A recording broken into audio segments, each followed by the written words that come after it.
Oh, hello there. It's a mutiny.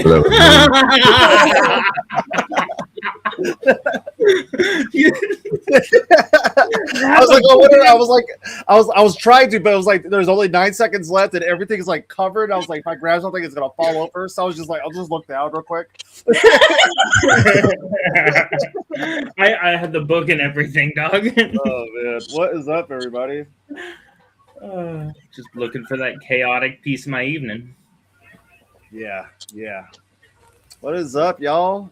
Welcome to Behind the Kaos with your host, Pirate Zac, and group Kaotic Evol.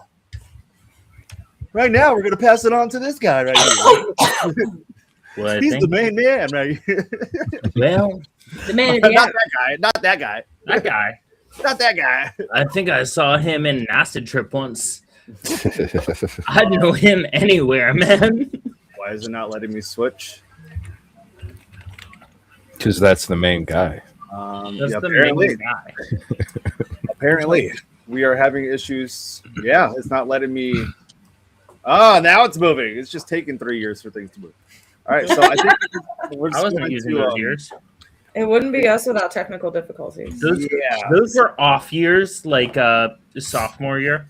I'm not touching anything else. I'm done. We're just gonna leave it as is. If you guys want to do your intros, go on it. Cool. Yeah.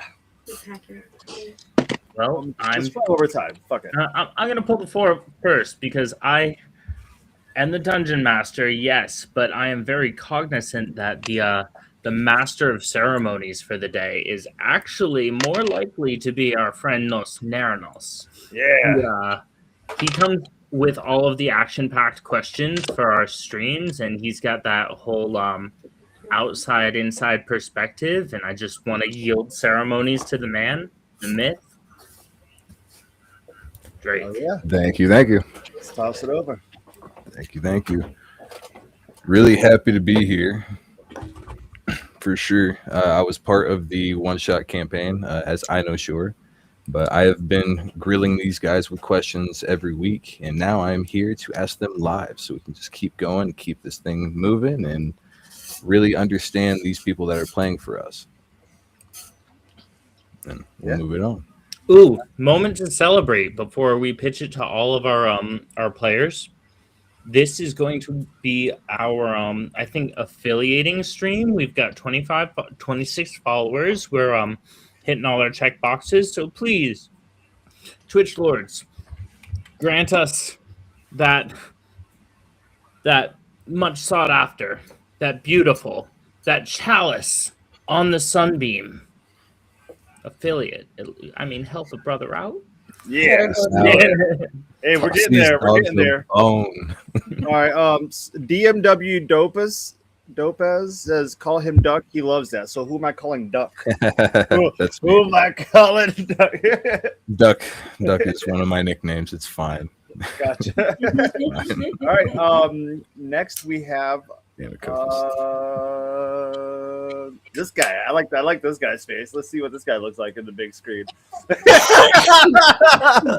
With the smile right on cue. I knew it. I knew you were going to do it. Hello, my name is Maloof. I am the horse main. If you are not up to date of why I am the horse main, you need to go back and rewatch to find out. Anyway, I am a lovely traveler on this journey. I am a Goliath, and I am also a druid. And I cannot wait to tell you the wonderful stories and tells that this tall lad goes through on a daily basis here at the D&D world. So that is just a little overview of me. Sweet deal. And next we have the wonderful Acrazine. Acrazine.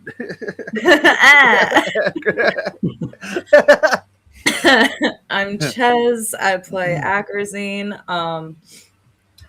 I'm super excited to talk about the campaign so far. I'm excited for where it's going to go. And I guess I'm going to be put on the spot with some questions that I probably don't know the answers to. But We'll get through it. We'll We have will get through it. We will get through it. We believe in you. Yes. Thank You're gonna get this hole in one. I'll go next, I guess. Okay, what's up, everybody? My name is Evol Cook. I play the character Zarval, the Jester King. Although, with this new session that we are currently undergoing, there might be some arc. There's going to be some crazy stuff happening, and Zarval is going to be tested. I feel like, and I'm not ready for that, but I hope he is. So, We believe in you. That's more than me, I guess. There's proof that you exist, and empirical proof is belief to a scientist. Yeah. So, just be on the lookout, guys. I hope you enjoy watching, and thank you for the continued support.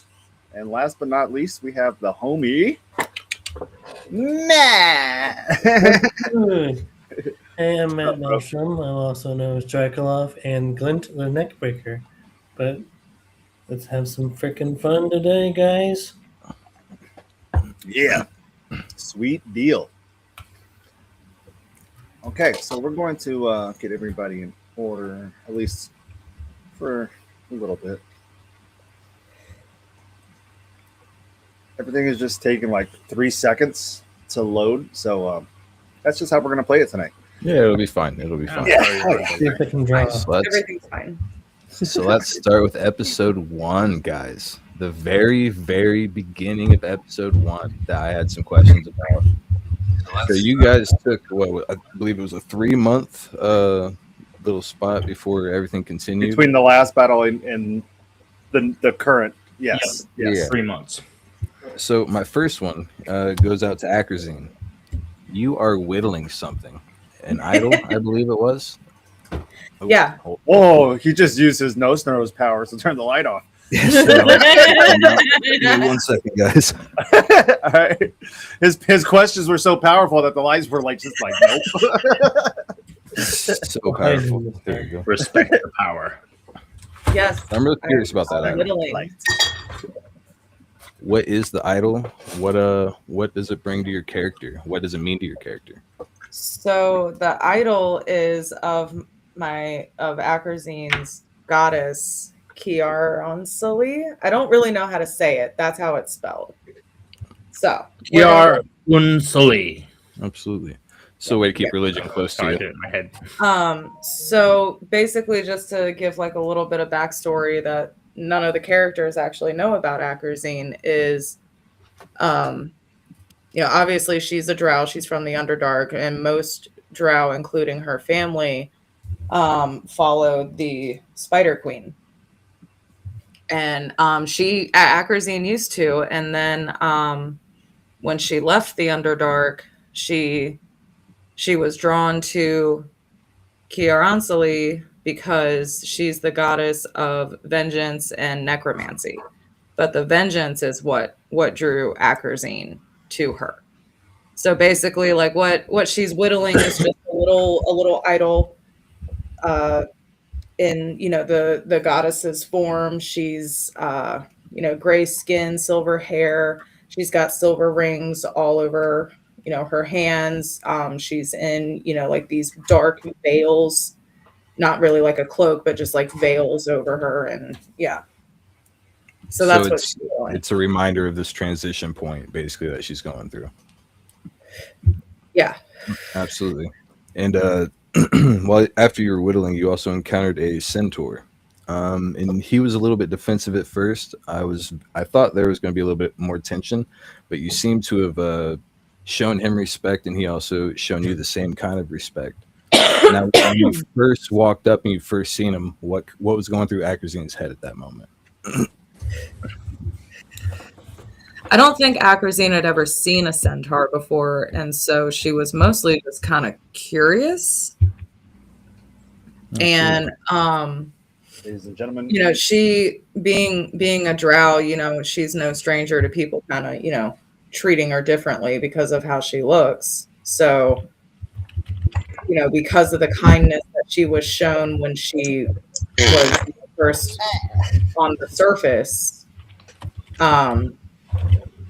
she wants to try to, you know, give that kindness back. She doesn't want any unnecessary quarrels. She wants to save her energy for her actual purpose, what she's doing. Absolutely. Good answer. Good answer. All right. Veluth, I believe, is busy at the moment. Zarval, the cleric with the hatchet. Good answer. You pushed Chuck's business and provided some charity work to improve the town. And then you had some things pop up that you had to go take care of. Now that you kind of are freeing yourself from the chains of the old throne, what are you searching for in the rest? I'm sorry I didn't catch that last part because I was enjoying that. What's up? Now that you are kind of freeing yourself from the chains of the throne, what are you trying to find in the rest for?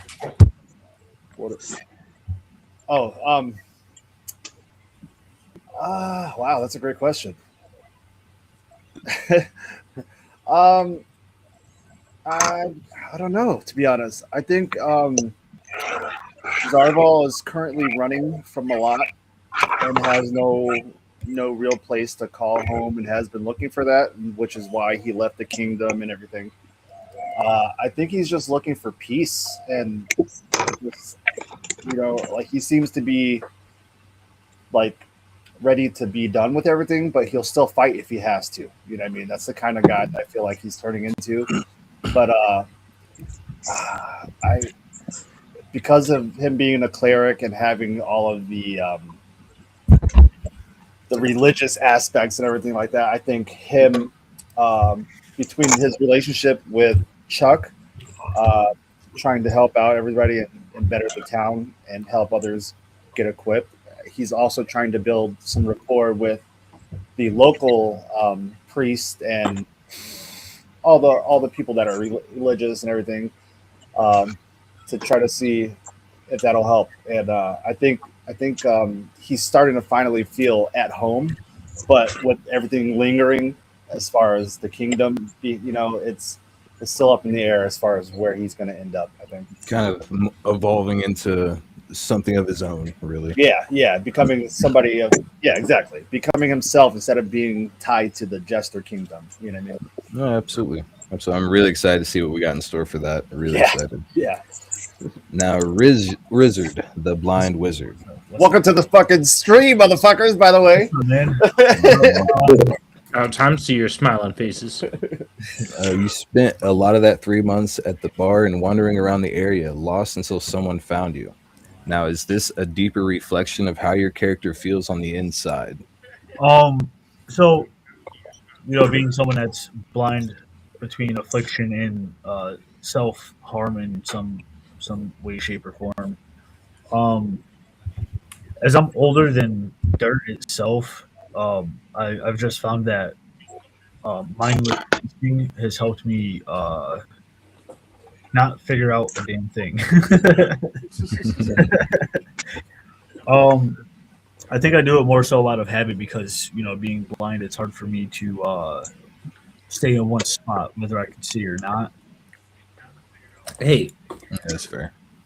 As the DM, can I request that you repeat the question? Exactly. Your question was, you talked about wandering around the area lost until someone found you. Is it a deeper reflection of how the blind wizard feels on the inside? I think it's more. How are you enjoying the character development with your counterpart Sarah Ironmane in conjunction with that question? Yes. Okay. Thank you for adding some depth to that. So, as a man that's been lost on his journey for several years, times like 1,000, 10,000, whatever. Having the company it's kind of relieving. It makes me feel more grounded and centered, and I kind of reflect that to my personal life, where I am in a relationship where my woman keeps me grounded and keeps me sane. Yeah, absolutely. Way to put a little bit of yourself into the character. That way you feel that little bit of connection, for sure. For sure. All right, and that was what I wanted to go over for the 3 months. But we started off once we came back. You guys went to a feast. Anybody want to go over the feast? Oh man! First of all, I think we should let our good friend Glint tell that part of the story since he missed all of it. Why not let hackers I went to lay down. fill in the details, right? He said, took a "I bite. went to sleep." I felt like shit. I went to lay down. Ackerzine was like so focused on that conversation. Like, I mean, she was like She was in focused, Yeah. drunk. So I'm not sure how many details Ackerzine can actually fill in because she was very focused. But she is up to snuff on the Githyanki and Githzerai war. She was all in for that. Like, She found her party buddy. It was a cleric. She wanted to know everything. I love it.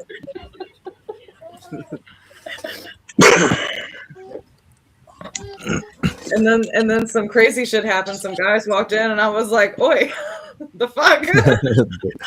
What's it to you? I think we should let Veluth get in on this one because he was there for that beautiful fight. I sure was. Which part of Veluth do you want? Which yeah. What was the Yes. highlight of that fight for you? No, I'm kidding. You answer their question first. Okay, I'm willing to answer the question. What is the question again? Made it I think we were just Sorry, I talking. didn't ask you We a were just question. talking about the battle after the feast. We were talking about what occurred. Well, we'll just say we saw this creature of sorts, and I pretty much jumped into action like, how about no? And Real fast. I threw some wonderful thorns down right on top of him, and I felt like that was a very unexpected thing that my character was not going to do in some people's eyes. I felt like I made quite an improvement with this opening battle, starting out as like a defense more than an offensive character. Unlike some who are just magic missile every turn. No, I gotta disagree though. Veluth comes in clutch. He shows up for the party. He's like, you don't know what he's gonna do, but he's a druid, right? Sometimes he talks to that spider instead of fighting it. Sometimes He's he our plays fucking wild defense. card. He's our wild card. Dude. But Veluth instead of has doing been something coming in drastic, clutch. he fucking always fucking de-escalates it. Fucking kill it. It's nice. I love Veluth. Like the immediate depth that you brought to that character. Like, I don't know what to expect as someone who's been playing D&D for damn near 30 years. Yeah. I do notice I that have he. the power of ADHD on my side. But see, and that's what leads to like epic moments like that, though. You know what I mean? What's up, Drake? Yeah, I did notice that he's definitely taking the form of like a protector role, and he takes that form really seriously. Oh yeah, Like, yes. anytime he's always in between the threat and you guys, so that's really cool. That's just no. You're good. My bad. What's up? How did it feel being looked at as the saviors of Crestor as you walked into that feast? What was that feeling of walking in? And they're like, "Oh, it's the saviors of Crestor." You know what I mean? Like, what was that moment like? Good. Like we're fucking heroes. Okay, so do you want my character answer or do you want my real life answer? Let's get I both want perspectives. Both Yeah, let's get both. perspective, absolutely both. That's why we play. So, as a player, I have to say I was happy to have done the deed that I had initially passed out and signed myself up for in the beginning of our journey. And as a character, I couldn't wait to just get back to the tavern and get fucking hammered. As a person, I was like, yeah, I did some real good stuff, and I did some evil things too. That's right. Yeah. We're the good guys. Yeah, we're the good guys. We sacrifice creatures and cut off their tongues and Hey, Hey, We're it's the fair good game, man. guys. They attack us. It's They fair attack game. us. It's fair Yeah, it was game. completely justified. That's what I told you before. Breaks into the house. People yeah. attack you. You kill them. That was You're definitely totally justified, man. definitely Totally justified. an eye opener, considering we had just met each other. We found this fucking dude face first in a stable or whatever, or mud or whatever. And then next thing you know, we're being hailed as heroes. So it was a very weird transition for me as for Zarval. I mean, because I think just from how I built that character, he's not used to that type of shit. You know what I mean? He was always secluded. He's picked on because he's got a fucking squid face. So a lot of that played into now, even carried it over that. But I don't know. As a person, it was cool to see because I was like, wow, here we are playing these characters and we have all these NPCs cheering for us. They got all this food for us, and it's like, wow, this feels like the Red Wedding kind of. You know what I mean? Oh my god, my cousin said the same thing when she was watching it. She was like, Yeah, baby! Yeah. I literally got Red Wedding vibes the entire time because as soon as he was like, Yeah. food was spoiled, I was like, fuck. But again, then I know we were talking about how we all took it, but I was taking that whole thing as a joke. Not the ceremony, but the bad guy came in, we're all being celebrated. I was like, oh god, look at this fucking idiot. You know what I mean? And then he was like, Zarval, your first move is you're gonna vomit. So I was like, shit. So I was like, yeah. So I'm like, first thought, I was like, I'm gonna pick it up and I'm gonna throw it in his face. And then we got somebody instantly murdered. And Behind the screen, I was Yeah. gonna treat that like an acid splash. oh Perfect. shit. Yeah, I was gonna be like, yo, that's an orb of acid. That's how that happens, dog. Sorry, Well, yeah, considering I didn't think about that because it's Zarval puking up. Lord knows what the fuck comes out of his body. But yeah, anyways, I suddenly changed. The whole funny part was nah, this The is vibe all. changed. Yeah, because I was like, holy shit, you know, it's dude brawling motherfucker busts through the door, kills one of our guys, and we kind of just lost everything right there. So even our appetite. So Well, really, at the same time, though, that's when at the end of all that, you end up opening up to the party, and that's when they decided, hey, we are here already. We've gone through all this, and we're still with you. You know what I mean? yeah, How'd that feel from Zarval's perspective? You know, opening up like that. You know what I mean? That was It- Being accepted. what's up, Rizzy? that I'll was a finish very, afterwards. I'm sorry, I don't mean to cut you off. No, you're good. Go. But on that part specifically, when we were all like, "Yo, fuck that, we're going with you," Every single one of them without hesitation. Without no Like, hesitation. you know, so again, I tie my personal characteristics into my character, and I'm like that even with my homies in real life. Like, yo, you got some troubles ahead of you, bro. I'm with you. I'm a ride till my fucking feet fall off. Yeah. you know what that scene was that I didn't do. I did the thing where I wanted it to feel Red Wedding-esque. I was aiming for this, but you know what you guys did with that scene? You have my axe and my bow. That was that scene. Yeah, it was. Yeah. And I was over here geeking about the character development because it was like, dog, they just brought it to the I epic really level. liked how me and Voluth were like, "You're being silly." Of course we're coming. You're being silly. Yeah. Just to because you guys weren't here earlier, FatMatt, Rizzy, we're going over the first and second episode of the newest session, Okay. and then we're gonna go over and transition into the one shots. Okay. So I'm sorry to keep you guys waiting. I know you guys probably have a lot to say, but we'll get to you. I promise. We're gonna get to everything. All right. All right. So yeah, on my end as Zarval, but even as Zarval, I'm playing that character, so I feel it in both perspectives and emotion, and you know what I mean, because it reminded me of a time in basic training where there was a platoon coming, and I was like, all right, squad, break up, let them come through. And the fucking drill sergeant from the other fucking platoon came and yelled at me, say I was being an asshole or whatever when I was doing the right thing. And my whole squad after all that fucking went down, we went back into our fucking dorms, and at 5 o'clock I was supposed to show up at my fucking drill sergeant's office, and I went there by myself, and 2 minutes later my whole platoon came down with me and sat in the fucking hallway with me.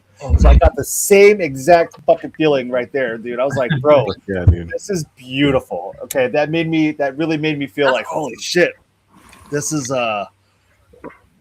real life. You know what I mean? Like I did something to affect these people to make them see that I did something good, and now they're following me for it. Like that's This is D&D. not used to that. You know what I mean? So Yeah, I This really is enjoyed it because I wasn't gonna my first intention. I was not gonna say anything. I was gonna let it play out. I was gonna fucking pretend like everything was okay. I wasn't gonna let anybody know, and I was gonna sneak off in the night. But you guys changed that whole story up for me, right?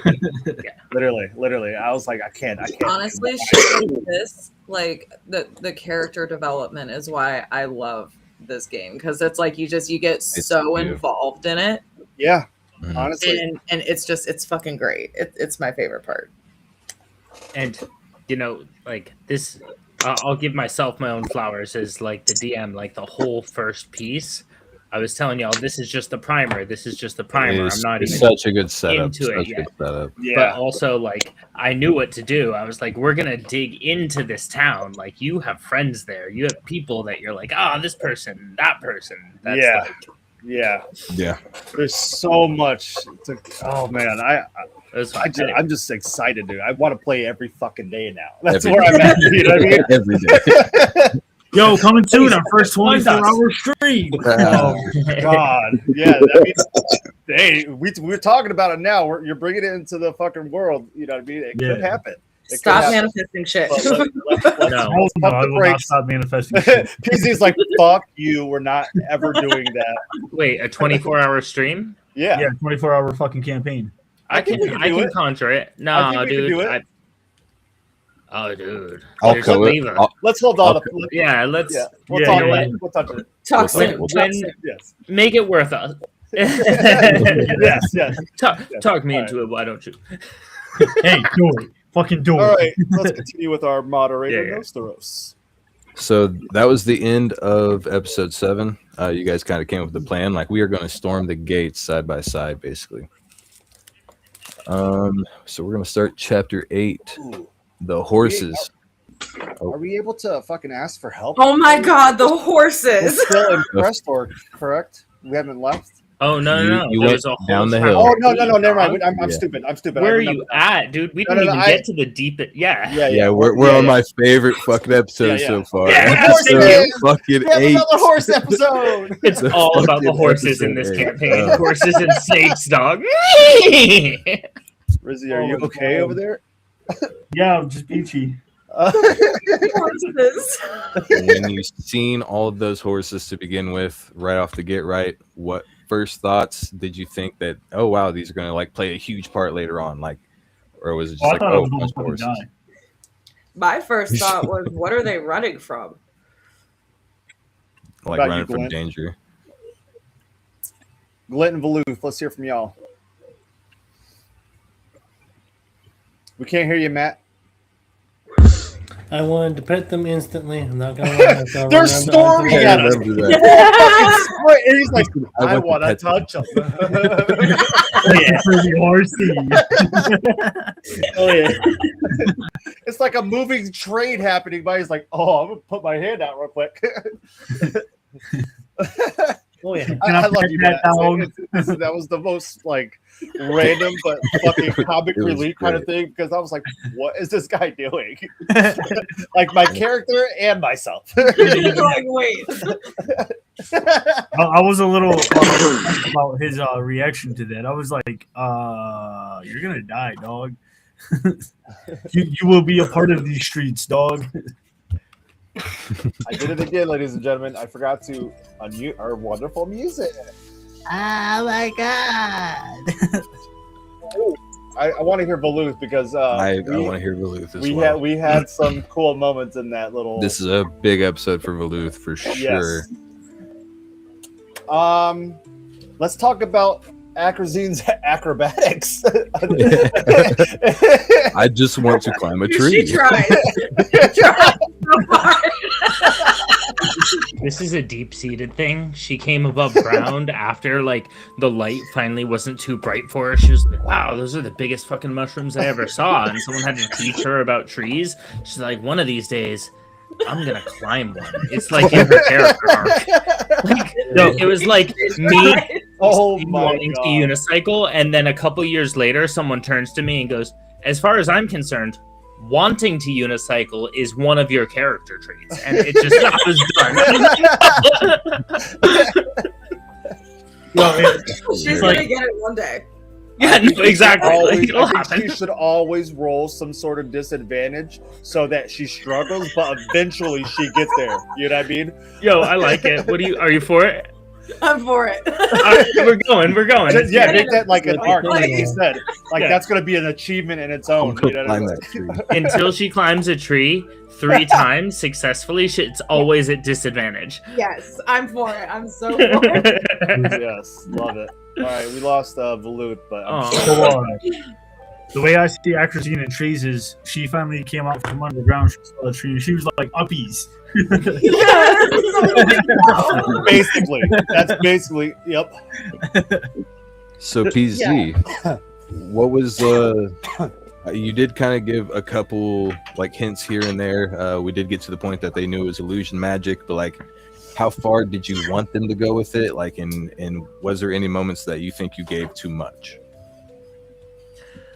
No, I sat on this whole problem for like a couple of days before I figured out the solution. I can't tell you guys the solution because it's so ingrained in the story right now. It's like I can't tell you what the solution, but I'm going to tell you. Anyone who's watching, anyone like, I know Chez is a huge nerd and she'll like get into the books and try and figure out the mechanic. And I know Drake, you're probably doing the same thing back there. But I'm going to tell you that mechanically, everything that happened in this episode makes sense in the player's handbook. It's all right there. I didn't do anything fancy, homebrew. It's all right there. And even if you spend like the next several weeks figuring it out, once it comes to you, you'll be right here in this moment going, Darn it.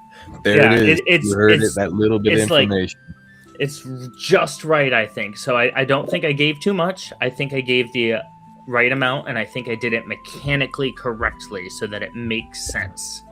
Oh, it was such a beautiful scene. Such a beautiful scene. And when we get there, Drake, I want you to check me on that, because like I think I done right on that. I got you for sure. No, I've been exciting watching in the background. Is Horsemane's mic on? Horsemane! Veluth! You rang! Veluth is on fire!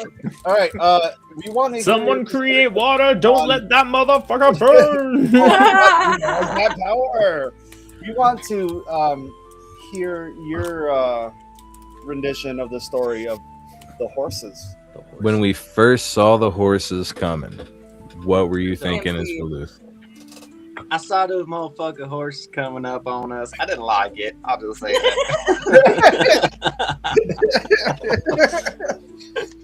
Please make Veluth have a southern accent now, please. Oh my god. Please. No, don't worry. Next campaign, we're gonna it'll be all old western. We're gonna Anyway, so what I was saying is the horses, they just came running up on us, and I'm like, you know what? I'm gonna try to stop and talk to these fellers, okay? And see what all the galloping's about. You know, why they running. All right. And why they running?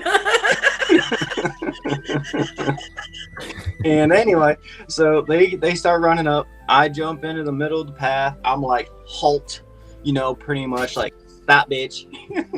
They see no one says halt on a colt like Veluth. Yep, I say halt. And they come to a stop, and the horses are eyeing me up because of my size and stature, and they're looking me up and down like, who the fuck is this, right? And then we had someone else in our wonderful group turn into me, and then there was 2. And then there was 2. But before that, or was that before? I was gonna jump over to Glint because I believe Glint punched. He affected the horses. Oh no, I punched the ground. I punched the ground. I did an earth tremor. Yes, yes. I know it was successful from what I remember. Yeah, I forgot about that. That's I believe that happened. And then once you started getting in front of everything, they started slowing down the main guy. But then the other fuckers were like, "Yep." And once I saw that, I was like, "This would probably work." So, and then. Like, okay. And then there were 2. All right. So I decided to use my wonderful druid skills and I talked to the horse. Okay. Did you have any thought that it might have been Starla? There was a little bit. I figured I was going to just try to talk to it, see what was going on, why it was running, who was it running from, what was it doing. What's with the fucking accent? I love it. Run it. Fine, run it. All right. He's from the fields of Astercorp. Don't you even worry about that. Here, you don't know the shit the fucking Valoof's been through. I come from a climbing tribe, and we're just used to talking like this within our group, okay? Mind your business. He's always in character. I love it. I'm not looking forward to the underdog. That's for sure. I'll tell you what, that Underdark is something else, homie. Talk about Underdark. You should see my undercarriage. But anyway, when you started doing your talking and everything, I'm sitting here like, what the hell is going on? I mean, like, how is this guy able to do this? But then I forgot he's got fucking what is this? Speaks with animals. That's the actual thing. Speak with animals, yes. Yep. Okay. So while he is sitting behind me, he's watching me do this, neigh, we're just neighing back and forth to this fucking horse, right? And everyone's looking at me like, what the fuck's going on? And my character thinks that they can understand the horses as well. Well, that's not clearly the case. So I am baby, I love you. Horse instead of I'm playing the horse translator. Okay. That's what I'm doing. I'm trying to relay the information to the group so that way they all had an idea of what awaits ahead. Yeah, you speak for the horses. I understand.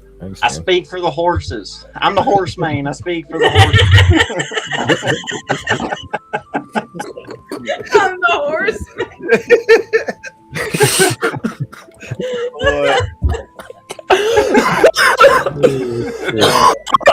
Shit. All because of one fucking episode, dude. One episode, and here we are. It's canon. Here we are. No, dude. Once we're building fucking lore, and I love it. Once you go into the NPC, and once the NPC is acknowledged, I feel like it's all over for the dungeon master. It's like, nope, I gotta put a lot more thought into that person serving ale in the first Somebody episode. write down Chuck. Anyway, so I still need the centaur's name.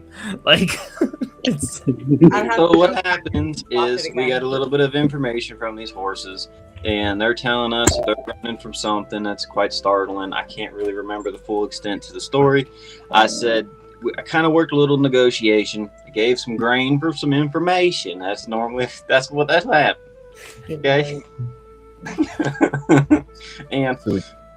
and they're like, I'm like, well, we need you know the trail that you just came down. We need you to kind of be a little bit of a tour guide. You don't have to go all the way back. Just take us as far as you're willing to take us to the point where you feel safe.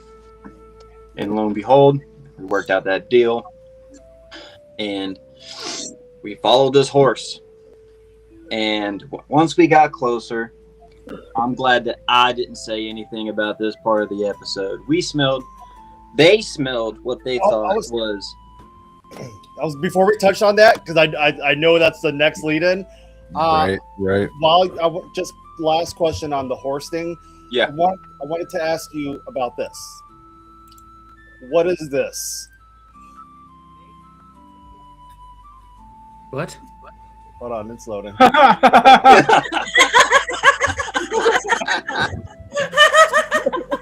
You know, what is that? What? Can you explain this? Can you explain this? We've gone wild. If you don't know, that was me. That was my impersonation of Starla, the horse girl. When she's stuck between... She was all. She was Sorry, all. I saw the opportunity. I had to take it. No, it was all like. That's all that was. Okay, so you were saying about the barbecue? Yes. I'm just walking. I'm minding my own business. They're saying they're smelling something sweet. Smells barbecue-licious. In their eyes is what was going on. Okay. I was trying to figure out what it was. I was like, wait, hold on. What do you mean? All like, barbecue? I'm hungry. Everyone's getting hungry. They're all enjoying themselves. They're like, "Oh, we got to follow that scent." I was not I'm- enjoying myself. I already knew You were getting hungry. something was weird. Something was off. That's why I kept my mouth shut. I wanted to see what was going on before I said anything. Lo and behold, it was a burning village. And then, as soon as you guys seen the burning village, it literally took Valuth going, Zarval going, Valuth, we need your help. And you just said, okay. And then you jumped right in action. Like, no questions asked. Yep. You're like, I'm going to put out this fire now.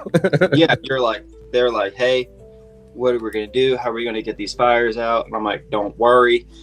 I'll throw a little bit of spirit fingers in there, make some rain fall from the sky.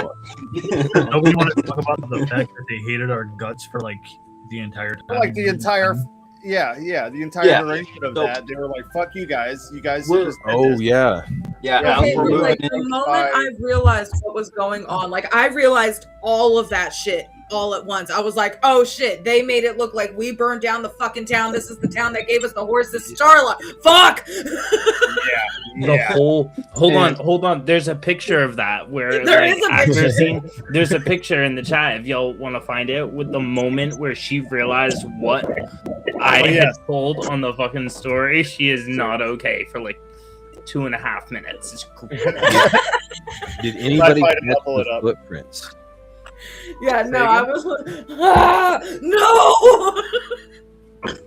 Does anybody remember seeing the footprints that was your guys's? Just coming from the opposite direction? Yes, I found them. I do. Yeah. remember. Yeah. Did we have any thoughts like, oh shit, like we probably came here, fuck shit up? Maybe it was us from earlier. Like, did you just think, who knows? What were your thoughts? Me personally, I believe that there was already some kind of butt fuckery ahead, and that was what was going on. And like, I kind of keen senses was like, yeah, there's something wrong here. There's some kind of magic present in this situation because I'm pretty sure we would remember doing an act like this.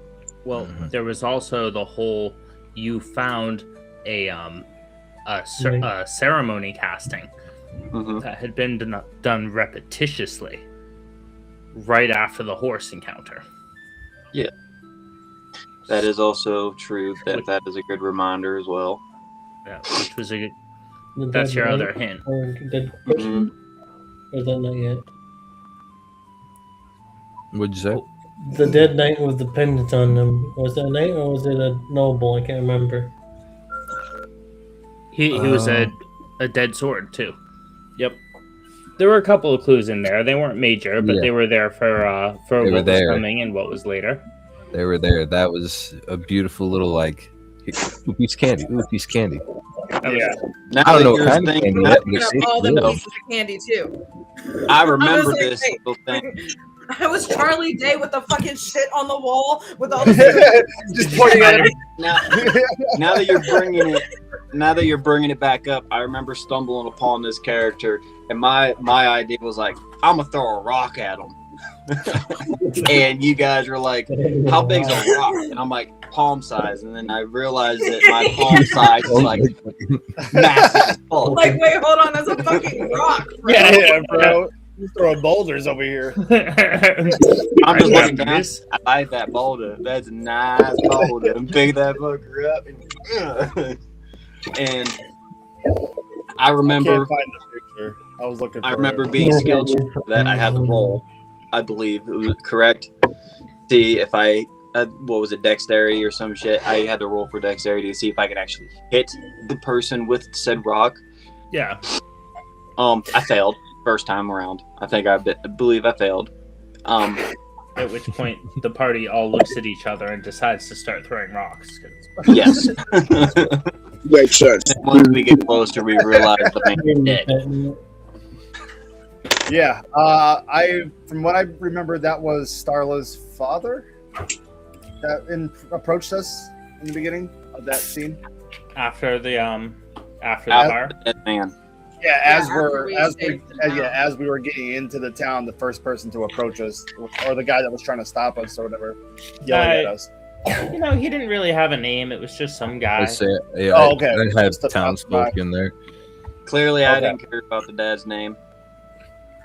So I was very curious where that was going to go for sure, because he started off, you guys just came in here, burnt with stuff. He's going to, protect his village now. I was curious, like, is this going to come to blows? Because, like, tension was so high yet again, you know what I mean? Yeah. And luckily, through determination and persuasion, you guys were able to de-escalate the situation. But it almost went south there for a second, for sure. Yeah, it was a situation where they were thinking that it was us, but in reality, it really wasn't. But they kept trying to tell us to leave, this, that, and the other. But I decided to obviously play my protector role and try to protect the people of the village. And I kind of respectfully, fuck you, water, Yeah. And then that was about the time we found out, after all the chaoticness, that Starla and Missy, both of his daughters went missing. Starla and Missy. Yep. And that literally hit home for me, but I want to know how you felt, Valuth, when that whenever in a situation, because obviously I did have affairs with that woman. We have a whole song about it. There's also a broken stall about it too. Okay. But in the sense of that mindset of my character, I felt like no, like he was like, no, I didn't do nothing like that. Like you got it all wrong. I would never do anything like that to you. I care about you too much. I have my character's growing feelings for this Starla girl, clearly. Yeah. And I kind of was trying to de-escalate the situation, talking to the person that I was engaging. And I was like, no, it wasn't me. I would never do anything like that to you or your village or your people, this, that, and the other. And she kind of just turned a cold cheek, took her and her dad back to her farm. And we ended up finding out they were alive. I was glad to know that they were alive and well, because I was getting ready to not be so much protector and turn into the berserker styled Goliath that the character is, and start Kool-Aid Manning through every door in that village. Punch through this one. That's pretty much what I assumed, because you were already busy talking, and like I think from what the story seemed like we found out slowly first, even though it was all in the same moment. We kind of was just like, once it traveled. Tandem chain. Yeah, it was interesting to watch for sure. It was so beautiful. And then after that, the notes from what I have say we helped put out the fires and kept traveling, and then took a long rest. Now, real quick, Valuth, during that time that Starla was walking away with her dad, this is the biggest line that stuck with me for the entire episode. It was right here. You said, "My size and stature is not enough to protect the person I care about." Holy shit. So for character development, that was fucking hard as hell, dude, because wow. So what is he starting to see within himself as this story, as he knows this can't be fixed, but I'm going to do whatever I still can. Where's his mindset at now after saying that and realizing that about himself? So he's realizing now that his how do I say this? His affiliation with his tribe's natural ways of, being a Goliath, and we're relying on pure Goliath built strength, athleticism, and like just working on being that dude, that guy that's just big, bad, brawny, here to fuck shit up and leave. But my character grew up in that atmosphere as a mutt, because my mother was druid, so therefore I am halfling. So I am not full, but I decided to travel out to try to improve my relationship with my father, to prove to him that I can be a Goliath. And this is the first adventure that I decided to part on to try to find the true Goliath within the character of Valuth. And coming up to this situation, personally, it hit me pretty fucking hard too. That's why I said those words. I'm like, well, fuck. Playing a big character doesn't always mean you're gonna have to use strength and brawn and all of this wonderful power that you have, and sometimes you might have to use other needs that are not really strong attributes within yourself, but you also have to rely on teamwork as well, and not trying to be solo act. So I love it. Pretty much to sum it up, from here on out, I thought about it after those words were said, and you are going to possibly see a little bit of a change in play style with him.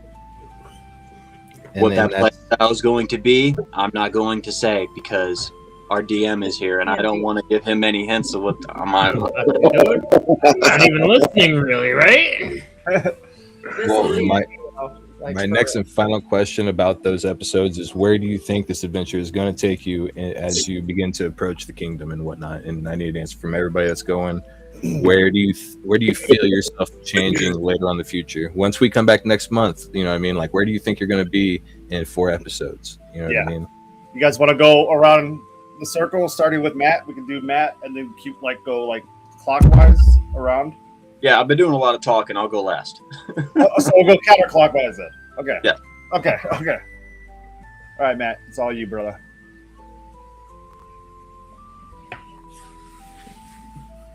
Which Matt? Maelstrom Matt. I was going to say. Matt, I keep forgetting there's 2 Matts now. Sorry. I was asking, what was the question? Where do you see your character in 4 episodes? After, expect it's gonna happen, and where do you see your character? I see him at least leveled up, and I'm hoping to be much more inclined to check all the environments before I do any wide ring damage.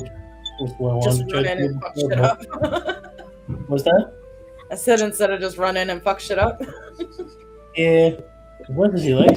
The 4 don't break that quick. He's dedicated to his character. He really is.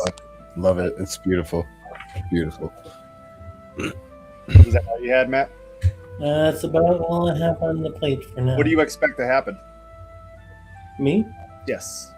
Well, I expect there to be a lot of fights and a lot of lore. I like lore a lot. Hell yeah. But I'm hoping more lore than fights for me. Personally, I'll just delve in ass ton of lore. I'm looking for that and some morsels. We'll touch back on that later, ladies and gentlemen. I'm going to piggyback off of what Matt was saying a little bit. Aside from the leveling up in the battles, I see something like, as far as what's going to happen, there's going to be a lot of internal battles as well as the battle at hand, because there's probably going to be some moments where I'm going to be, in combat with somebody I grew up with that I love, or that I fucking thought I needed to be loyal to, or who knows what the fuck is going to happen. I'm so nervous, and then I'm kicking myself sometimes. I was like, I went so detailed with when when he gave everybody was asking what happened, blah blah blah, in the 3 months, and I was like, yeah, this is what happened. I never saw it going this way, and as soon as he went that direction, I was like, oh my god. So I just don't know what's gonna happen, but it's gonna be very trying. I know it's going to be.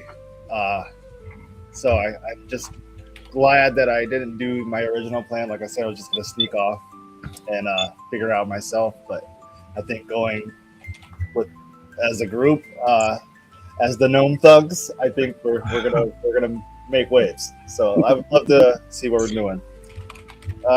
And then and after that, within the next fucking BTK, I think we're gonna have some crazy developments with our characters. I see a lot of growth for everybody, but specifically Glint. I don't know why.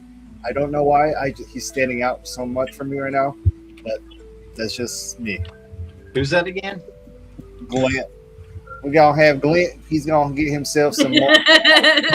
Oh no, you're not taking my accent. He's gonna take that there right there. You ain't the only one. Just in there chilling. So you put that shit away right now. All right, that was mine. That's all I have. Does that mean my turn? Yeah. Well, I thought that maybe the party will go on a mission trip to Brazil and learn to dance with the people. Is Brazil in our realm? Lint learns to drum. Yeah, you walk into my bedroom. Takes a level in bar. I mean, there can always be a land like Brazil. It doesn't have to be Brazil. You know what I mean? It could be a rainforest and then a bunch of like. That's it. That's what I thought would happen. No. Keep going. I'm getting excited. Yeah. Okay. All right.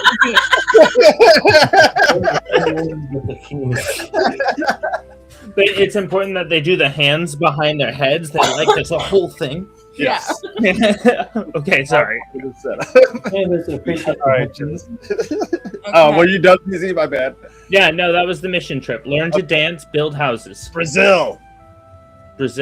And that's Brazil, not here, but in the main Marvel universe, Earth C-134 or whatever. It's Brazil.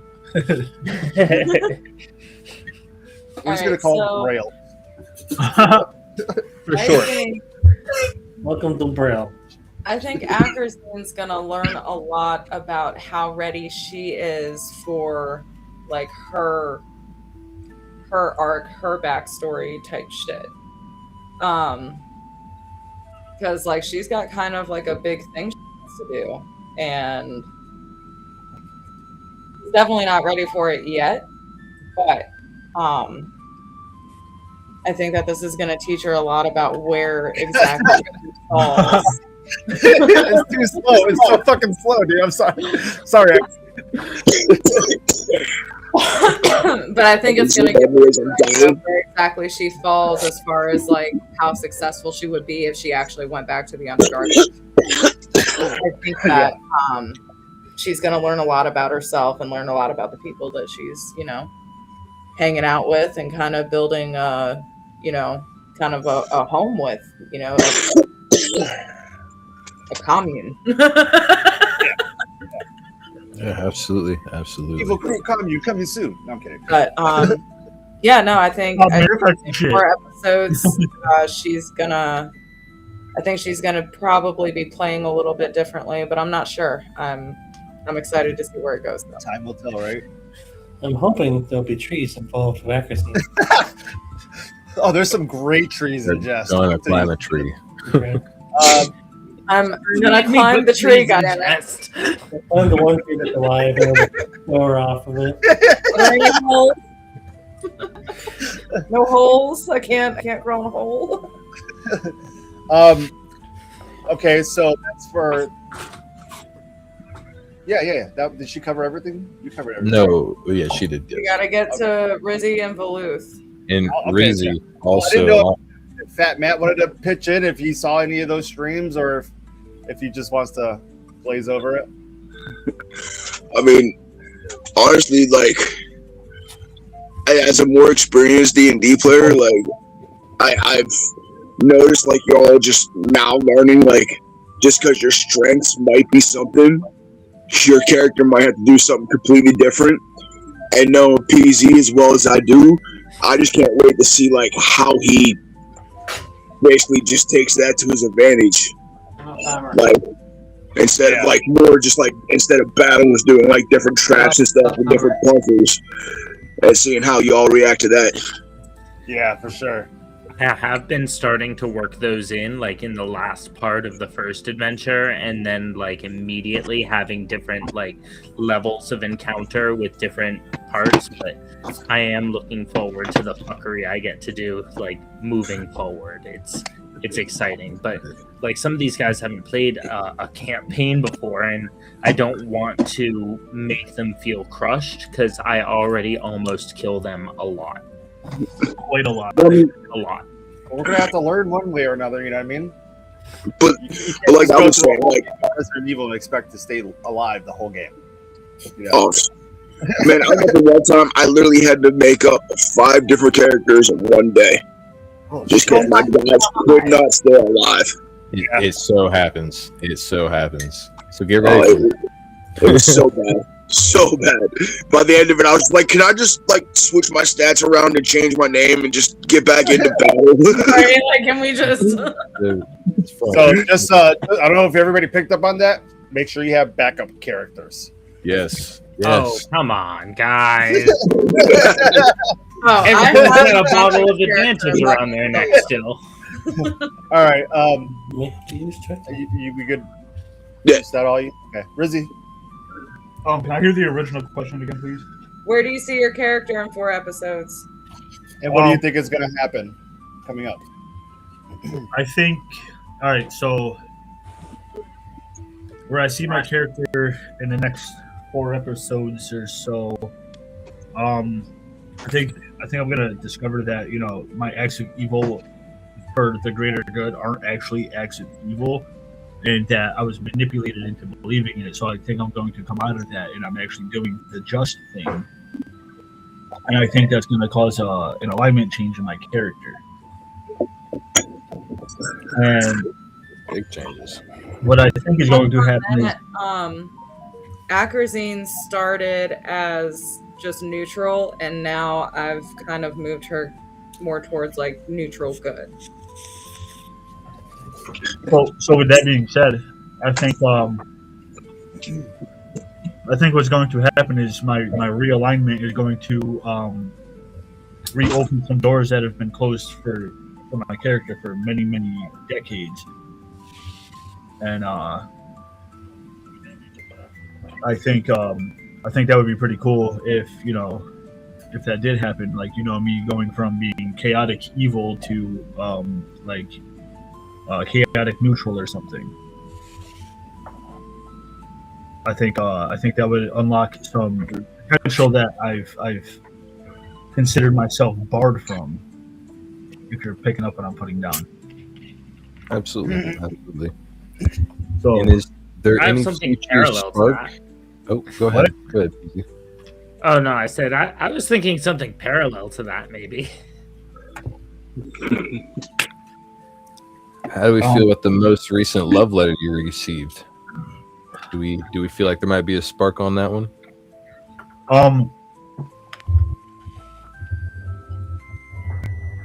Elaborate a little more, please. Oh, what was her name? Say. As in my character relationship. Yeah. Where do I see that going? Well, if I don't die in the kingdom of Jest, I think the action I showed towards her before we left and giving her a glimmer object so she could use it to see me when she misses me, and I think that's I forgot about that. I think that's going to open up some feelings that she has suppressed and open up doors for her as well. Beautiful. So kind of like me giving her the emerald was kind of like I'm planting the seed of I want you to like me. I like that. What do you think is going to happen? Oh, we're gonna bang that fucking blind wizard. Oh no. Yeah, no, it's I'm talking about the Hey, Swell. The campaign. current situation at hand, the battle that it precedes us. At the tavern, No, the castle. or the one ahead of us. On our way, yes. I don't really remember much of what happened, like when we ended the stream, so my memory's a little doing that. We're still, we took a camp. We were camping now. So Yeah, we're just beside still, the we left. Yeah, we down were at the bottom of the hill. outside, and we just like after a while, we're like, let's take a long rest. So we took a little rest after that. So we're camped. heading to the kingdom of Jest. As a character, I think like I'm blind, so my perception of danger really isn't that. Oh yeah, you can basically go off of us. Yeah. So for the next 4 episodes, he won't see anything. Yeah, just put on a blindfold. He's gonna do No, that's great. my other character. What's up, Chez? He's gonna do great in the Underdark. Oh yeah. All right. Is that all you got? Yeah. All right, Horseman.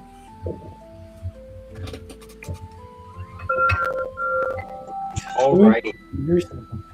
So, for Valuth's character build, he's been known to have a lot of temptations. Clearly, he's hooked on a horse girl. Okay?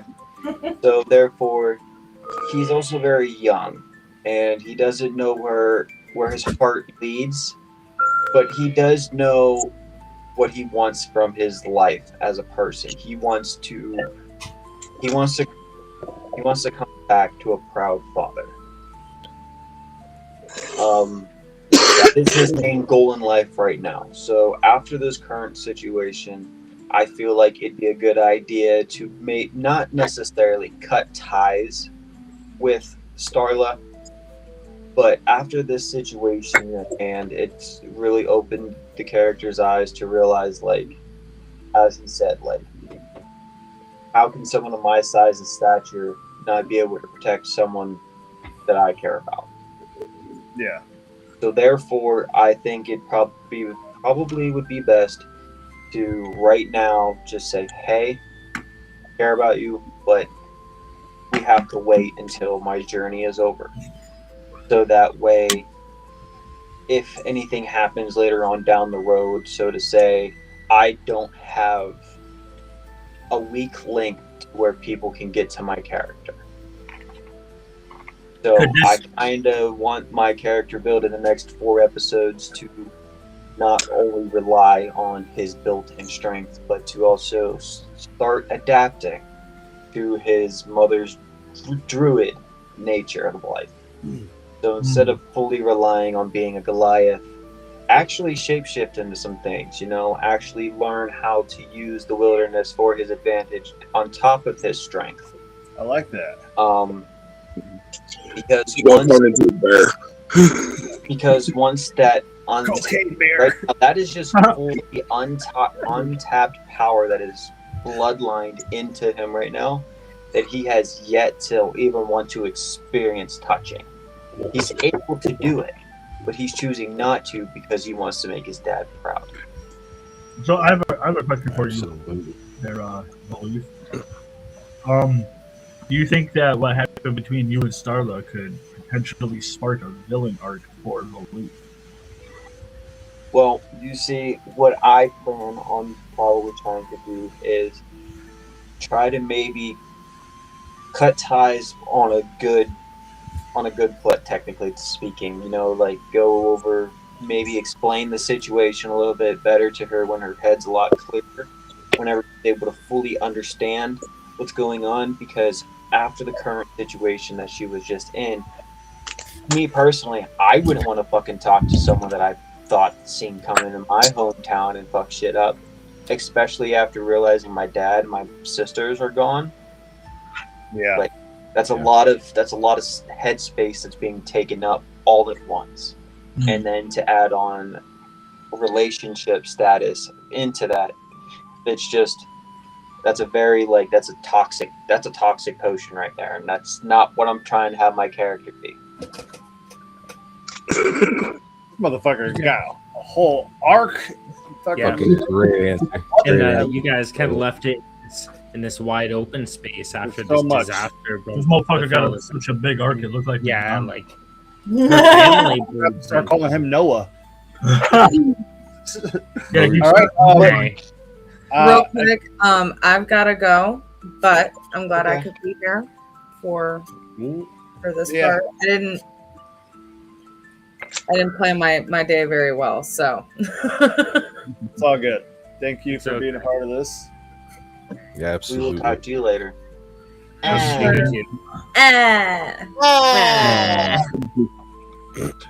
would like to put in one more note before. Now that she's gone, guys. one last thing before we move on. This is just so that way everybody that's within, we'll say, the D&D group that we are, I want to make my character more of a shield. We were just talking about that. Very, very hard to get through shield. Because I feel more of playing the role of someone. I like playing support. I like being that guy that helps you from under the desk. We mentioned that prior to you joining the stream. Mm-hmm. Okay. So so I'm glad you see it that way as well. So we're all pretty much in the same ballpark. I love it. So, Mr. DM, don't try any funny business. It's my job to try funny business, son. Wait till we get you warmed up. Don't you know that's what's in between DM? It's Dungeon Funny Business Master. Little known fact, my middle name is Fuckery.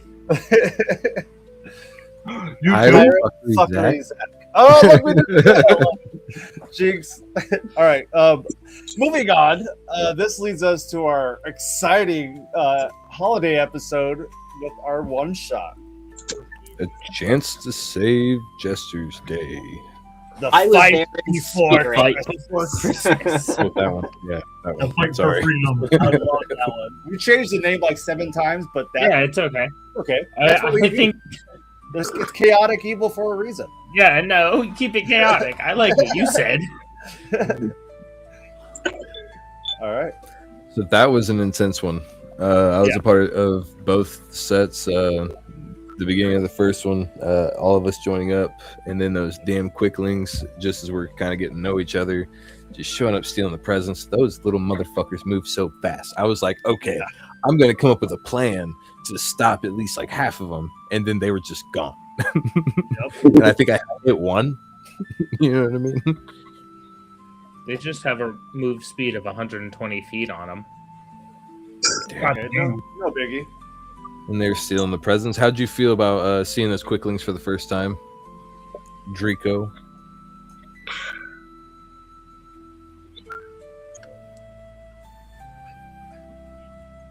You're muted. Well. As I was saying, pre-muted,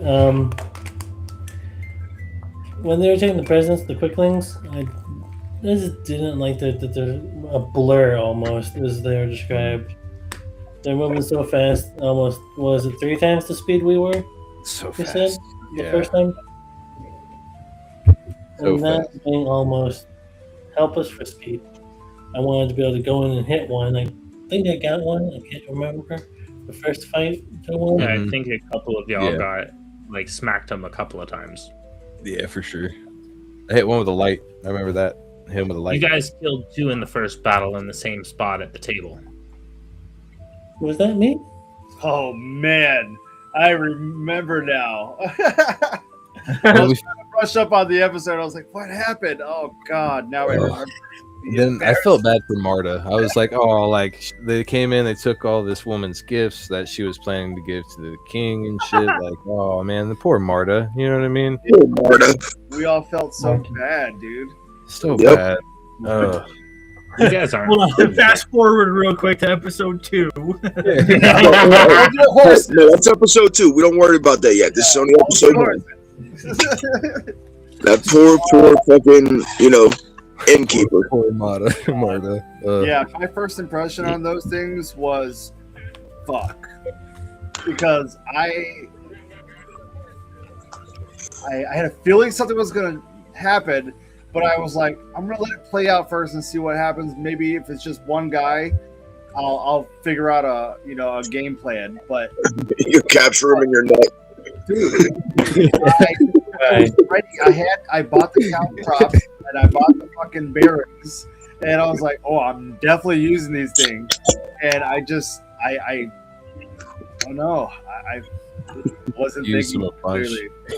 Yeah. And, we finally go outside, we see him down the thing, and you're like immediately like, Caltrop, boom, stop him at the door. Yes, that was fun.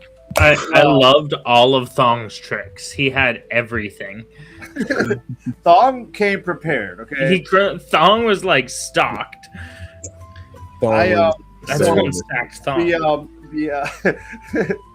The whole idea behind building this character, because of the Christmas episode, was because I watched Home Alone this too, and I was like, I want to do some Kevin McAllister type shit. So I looked at all the weapons and shit like that, and I was like, this would be okay. So once I found those, I was like, yo. Yeah. So I was like, yeah, we could use this. But I do stuff up in that net. So yeah, let's talk about that, man, because my dexterity fucked me up. No, my acrobatics fucked me on that one. Because I wanted to make it all like heroic. I saw the guys fucking coming down. I had the advantage, and I was like, yeah, I'm gonna hop over this table. And I was like, fuck, I gotta roll. So yeah, my guy fell flat on the ground on his face, and there's a couple times, yeah. It was embarrassing. But I think I made up for it with the punch. I caught one of the dudes. Yeah. And then later, when you jumped over the other thing successfully, yeah, I was like, yeah. There was like a jump over things redeemed later in the same episode. Yeah. It felt like Guardians of the Galaxy. Did that look cool? Yeah. Moving on. Actually, let's get everybody else's perspective first. Draco came around the side of that first building, stopped the exit of, I believe, 2 of them you killed right there. And then you started eating one. Started. I think that was the first time you've taken a bite out of one in front of us as well. Like, oh, cool. But of course, this is right after I swallowed a couple. So, like, we were on the same page. It's fine. Yeah.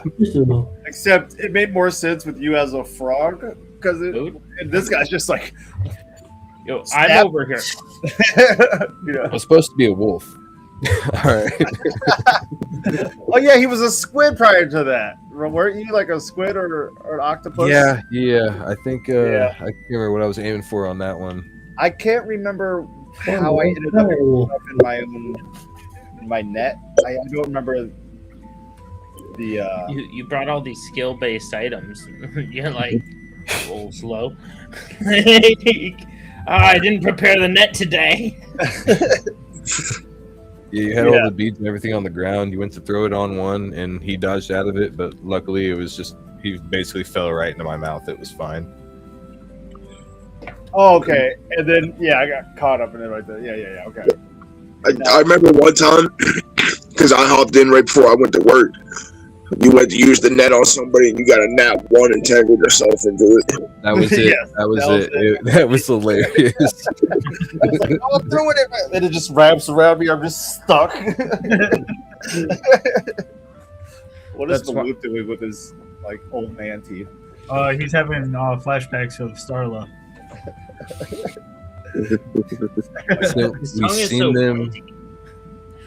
We've seen them head down into the forest. We went to the owl real quick, and thank you for lending me that body to feed the owl to take us to the cave. That was very brilliant. You came in clutch, homie. You guys also found some quicklings looting a couple of cottages on the way. Oh yes, that was around the same time I got tangled up. Says we checked how escaped the woods. One or two escaped from us and ran through the woods, and that's how we started going that way. And then we heard the commotion in the house, and I think we checked the first one. There was nothing happened, right? Or was it just a lady or something? I don't really. They had ran out of the first house, so we stopped them at the second house. That's when you got wrapped up in the net. I still have two. Draco killed two of them there as well. And then also we paid that guy how much money? I can't even remember the exact. I think it was like 500 gold. Enough for him to get the fuck out of Jest. Enough for him to get the fuck out, bro. Yes. Like that dude is gone, and he's very happy about that. This was reflected in the later session. Yes. But we fed the owl, and then it led us to a tunnel. Yep. And as soon as we got to the tunnel, we saw those damn red caps. Well, prior to that, because it was Christmas, we saw all the gifts. We saw extra gold pieces and streamers and what have you. Mm-hmm. And that's when we ran into the quicklings and the two red caps. I want to know what Rizz's impression first. Well, not Rizz, Flint, because you were Draco. What was your first impression on that one? On the red caps? Yes. The last time we seen the first time, I was like, I hit one, and I realized, oh shit, that's a brick wall. But after that part, I was just like, what is a red cap? Is a red cap goblin, red cap creature? I wanted to know like the full definition, so I went and looked up one little piece. They were giants, right, or something like that, or like they're dark fae. Oh, okay, gotcha. Which explains their powers. Then mixed with the quicklings and how fast they surrounded us, I got so nervous so quick. Yeah. And then all of a sudden we got hit. When I say we got hit so hard the fighter went down. Draco went down. Yes. Right, and I was like, we're fucked. Like I'm getting out. Like I don't know how fast you can run. I'm gonna heal you one more time and I'm gonna be gone. Like you get him because I'm leaving. You know what I mean? Yeah. And then we got his ass back up. That was clutch. He ran up there, fucking did your fucking job on him. Yeah, I had to. Oh, that's where my saving jump came in by redeeming one. Front flip over my caltrops or whatever. Yeah, I think it was my caltrops. The barrier that was created from the earthquake, move stone, shape stone. Yes. Who was the one who lifted that one? Was that me? That was you. I know, sure. Yes. That was pretty cool. Done. And I remember as I'm healing Draco, that's when we had the loud fucking voice saying. Before that, Draco, what was going through your mind when all of a sudden your HP hit 0 and you went down? Like, we're here, we're there. You know what I mean? Boom, what happened? I was hoping to roll out of it, but thankfully I had support. But my character, if it was that we're talking about, my character was imagining like, oh fuck, and then hits the floor and knocked out. Oh fuck. Fair. All right, now continue. This is subconsciously just chaotic. Not there at all. What did we hear? Was it stop or before? I'm trying to remember what the dragon yelled. The dragon yelled once we were trying to fight all the ones that were after the owl. He's like, stop. Right as we're about to kill, I think, the second red cat? It was, I don't want more bloodshed or something along those lines. I do not have that written down exactly. The dragon came out while we were fighting, and as he was coming out, just after being revived, Dracula was like, I'm going to get in its way. And this way was in the way. Pushed away. That was funny. The dragon's name was Zelfarion. Is what I wrote down. Zelfarion. Zelfarion. And after his intervention, during his intervention, I was like talking to him, saying that we were sorry and everything, and I was like, threw it, and I got, was it the Quickling is what I got? Yeah. We went down, and I was just like, sorry, as I'm apologizing.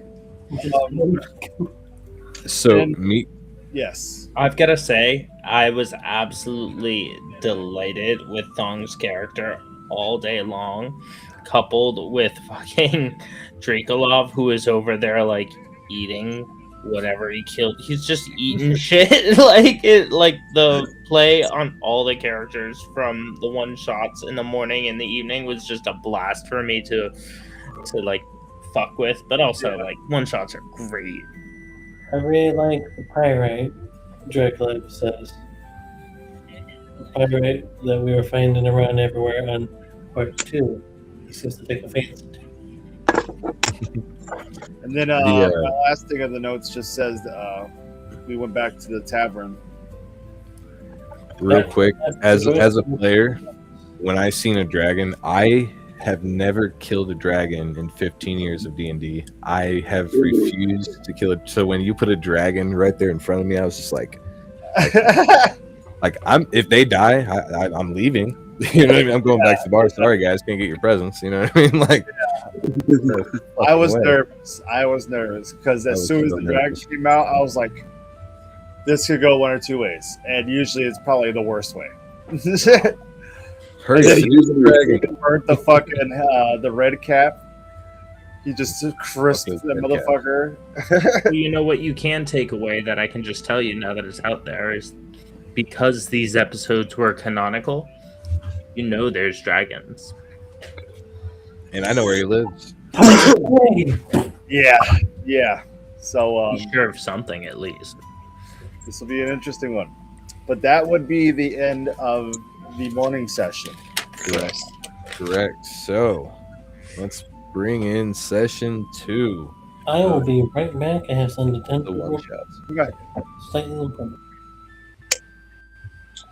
I've been waiting for this one. So I've been waiting to play D&D with FatMatt since we met. We talked about it, I think, like one of the first days that we like talked online, and like after we'd met in person, then we spent half of the gathering just like talking about D&D in the daytimes. I've been waiting to play, and nice.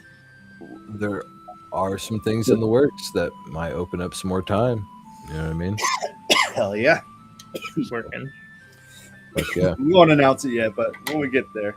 It's fucking crazy though. We got fucking way too drunk first off. Apparently I was a horse the whole time. I stayed in horse form because that was the last form that I was allowed to go into. Yeah, because you were just like hanging out with these friends, horsing around, and you're like, look, I'll just change. I'll change. And you got stuck. Yeah. Oh. You changed all right. Oh man, second episode was fucking great. I know.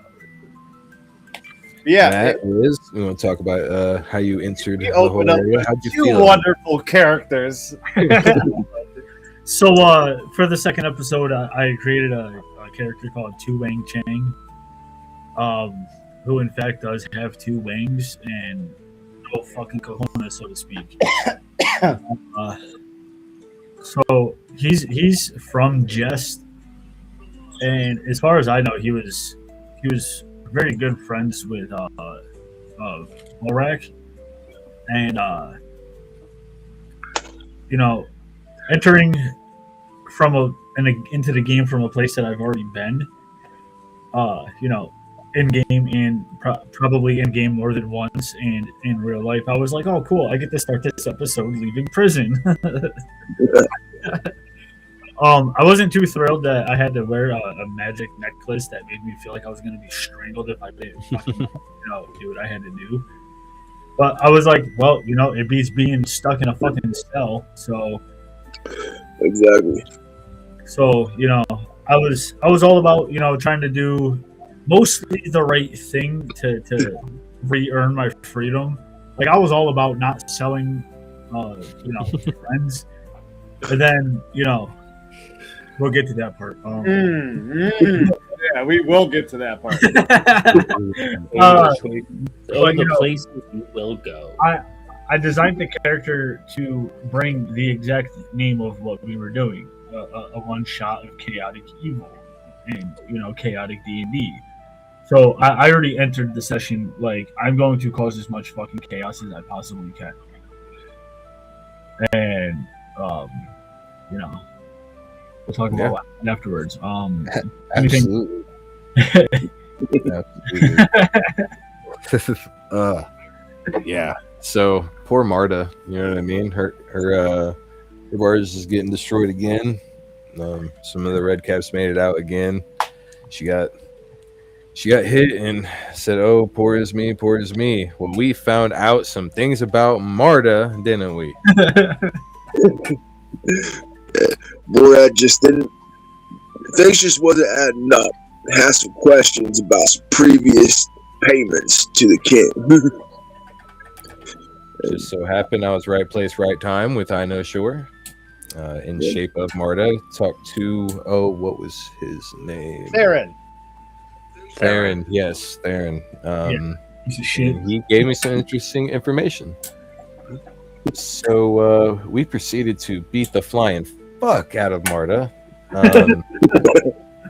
And revive her, and then beat the shit out of her again, then revive her, and then this continued for quite some time, if I remember correctly. At one point, I did hear someone say something about souls, and unfortunately, my character kind of left that one alone. I know that talked them up. I just want to point out, just in case he comes back, Swill was in the YouTube chat, but I didn't see him because I didn't have it open. Edition. So shout out to Swill's Edition. Sorry we didn't see your comment, man. We still love you. Yeah. So if anybody says hi or sees him, he is streaming tonight, so I'll probably hop in and say what's up. Oh hell yeah! But yes, we fucked them up. And I was not on board at first until I found out about them selling the kids. And I was like, they got to go. They got to go. And they're like, okay, well, we're going to turn these people in. Because I joined at a later time, I was on autopilot, so I didn't know anything that had happened. So they were saying souls so many times. I was like, okay, they need souls. I was like, all right, so let's fucking help them. You know what I mean? Whatever. And, my notes, I wrote down 2 dicks and Barack Obama sold me dry and I Know Sure to the king. And then in giant letters, it says, I will fuck them. I was not expecting that. I was thrown off, and I realized what had happened when the sidebar happened. And I was like, oh, shit. So I saw that Riz was left in the dark, kind of, but I thought maybe you guys had told him in some way, but nothing. He was just as surprised as us, but he didn't have to say a word or do anything. He just was like, yeah, I guess I'm walking out of here, you know? Fucker. Yeah, it was such fucking bullshit. I waited for any opportunity I could roll an insight because I knew about it. I was watching the stream before I got on it. Yeah. I knew about it.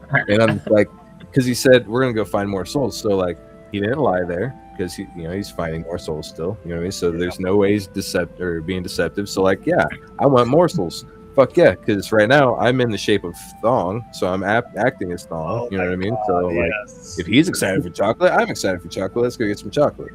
Then we walked in there. Of course, I did an insight on the fucking guard, and he's like, "Oh, well, he's so new, fucking allows people to enter and leave." Like, no shit. Yeah. Yeah. That's all we got. Well, we went. Okay, that's good enough, I guess.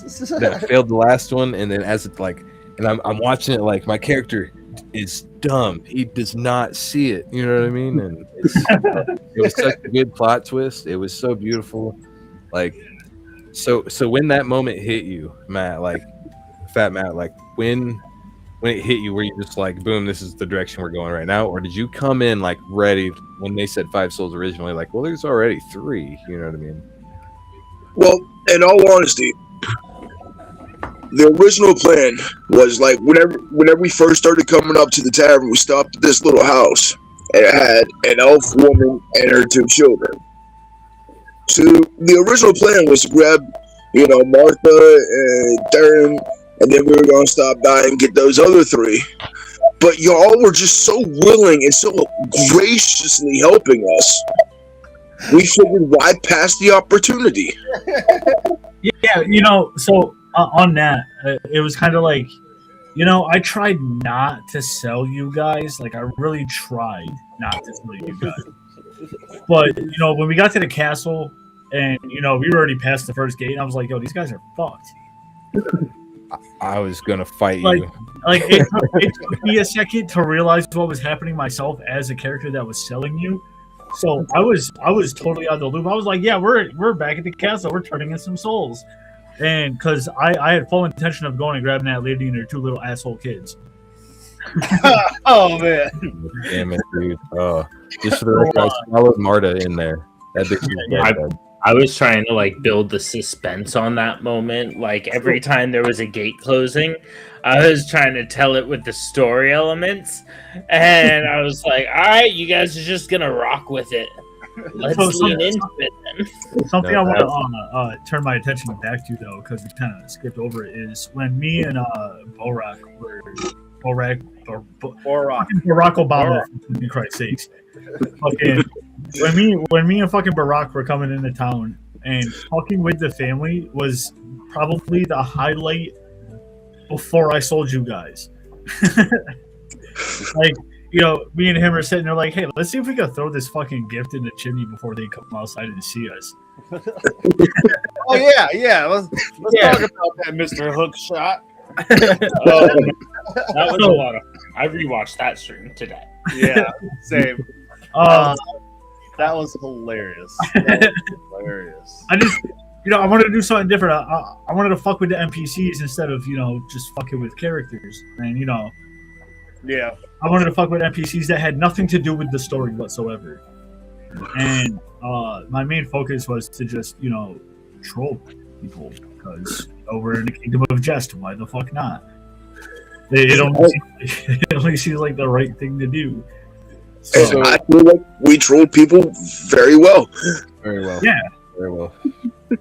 That was a very merry Jestmas. It was fucking ridiculous. Yeah.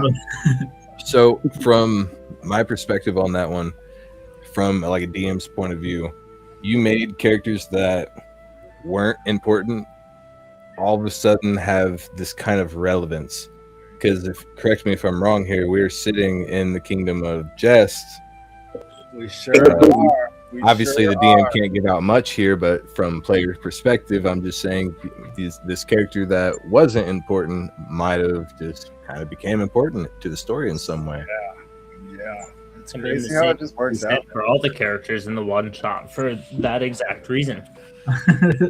Oh, it's going to be so exciting. Morsels. Let's also think about how I refer to the children in that woman's house as half a person each. Yeah, you're like, but that's but there's 2 kids. That's at least 1 person.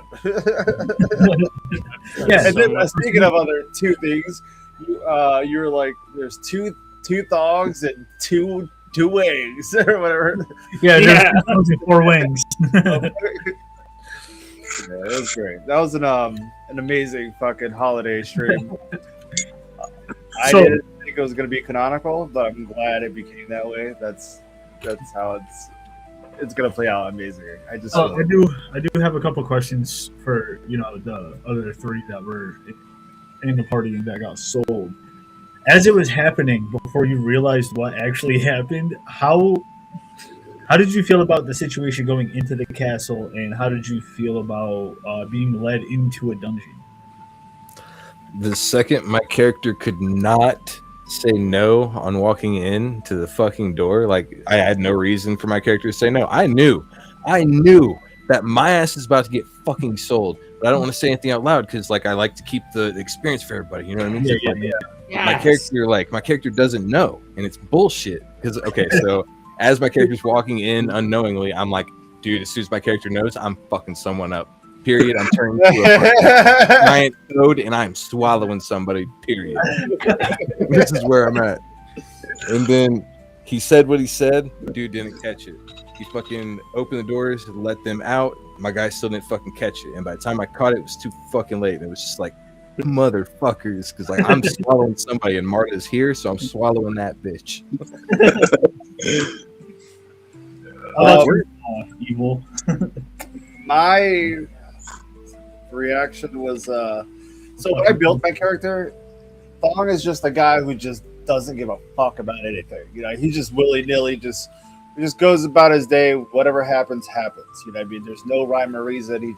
That's just him. So whether I knew it or not, I wanted it happened. So now it's just like, okay, so now my character is just like, okay, well, here we are again. You know what I mean? So just because of the lifestyle he lives and what he's based on, this is just another thing for him. You know what I mean? So one thing that I want to draw attention to as the DM, because we've played it into like 2 sessions now, is that every character has been enslaved literally to the economics of the kingdom, the economics of the royalty in the kingdom here. Yeah. So you don't just have like your character, you have your character plus being released from slavery or like having traded someone into slavery for your own release, or now you're like enforced labor. Slaver. It's bullshit. Yeah, Look at bullshit. yeah, that's pretty cool. How about you, Matt? Matt's not here. Oh. Message after the beep. Beep. Hey, bitch, you got sold. So, as your character was getting sold and the whole process of that, how did you feel as a character? You're muted. Sorry, my mic. Technical difficulties left and right with this damn thing. All stream, brother. All stream. How my character feels about being sold, let's say it that way. Being sold was, he just did not know what was going on. He just followed everyone, went along, came in, heard those morsels, but he didn't comment on anything. I don't know, he was kind of disappointed, but he did find some tasty rocks. Shit, I'll be back. All right, you go, brother. So I'm just saying, everybody keeps saying sold. We didn't sell you. We didn't get any gold for you. Yeah. It was a trade. That's So fair. basically, yeah. There's no money to be. Yeah. I'll give you that. But I didn't like. You could have been like, hey, like you could have said goodbye. You know what I mean? Like you just left. You know what I mean? Like you just left. Yeah, but I mean, we also just met you. Bro, in a tavern where we were celebrating, drinking, having a good time. We're like, oh hey, we're here. Oh, these people are bad. We're gonna beat the shit out of them and help you turn them in. Yeah, because we're good people. We bonded, man. Celebrate the holidays with you. bonded. And then you just said, No, arguably, I did set this up so that you guys showed up in the middle of their party games. They're in the middle of celebrating. It's Exactly. like these guys, you're in the middle of having the best time. These guys show up, join the gig. You're like, hell yeah, we're all friends now. And then you're like, we're all friends now. we bonded in blood, martyr blood, bro. And then you broke that bond. To be fair, Rizzy was the only one who was getting mad. Well, not really mad, but he was just like, "Stop killing her! I need her!" You know what I mean? And here we are, just like, die, You're alive. Die. You're alive. Like, Risen from the dead cruelest 3 times. torture. See, me, I'm thinking we already told you we needed 5 souls, and then you burn through all your spell slots. Yeah. I had plenty. It was fine. I had plenty. Had it coming. I was ready. That was an interesting. Yeah, it was a good one. Ending, though. You guys, everything about that was just beautiful. It worked out. For the dungeon master. Crazy cliffhanger. What's up? Yes, sir. During this whole entire fucking match and everything, I'm imagining in my head the lore goes that we were still drunk, just bumbling around everywhere and going with them to get sold while we're still wasted. Yes. That's why it was so easy, because we were inebriated, we're all having fun, we just bonded, we found out these 2 fuckers are still like kids. I hope we We're like, can we're doing this together. Veterans. And then it fucking led to no chocolate and a lot of fuck yous. No chocolate. Pirate. That's not bad. So The royalty gets sweets on St. Jester's Day. Oh, I'm getting some fucking chocolate. well, if we get there in time, depending on how this plays out, Zarval knows where to get the best chocolates. Okay.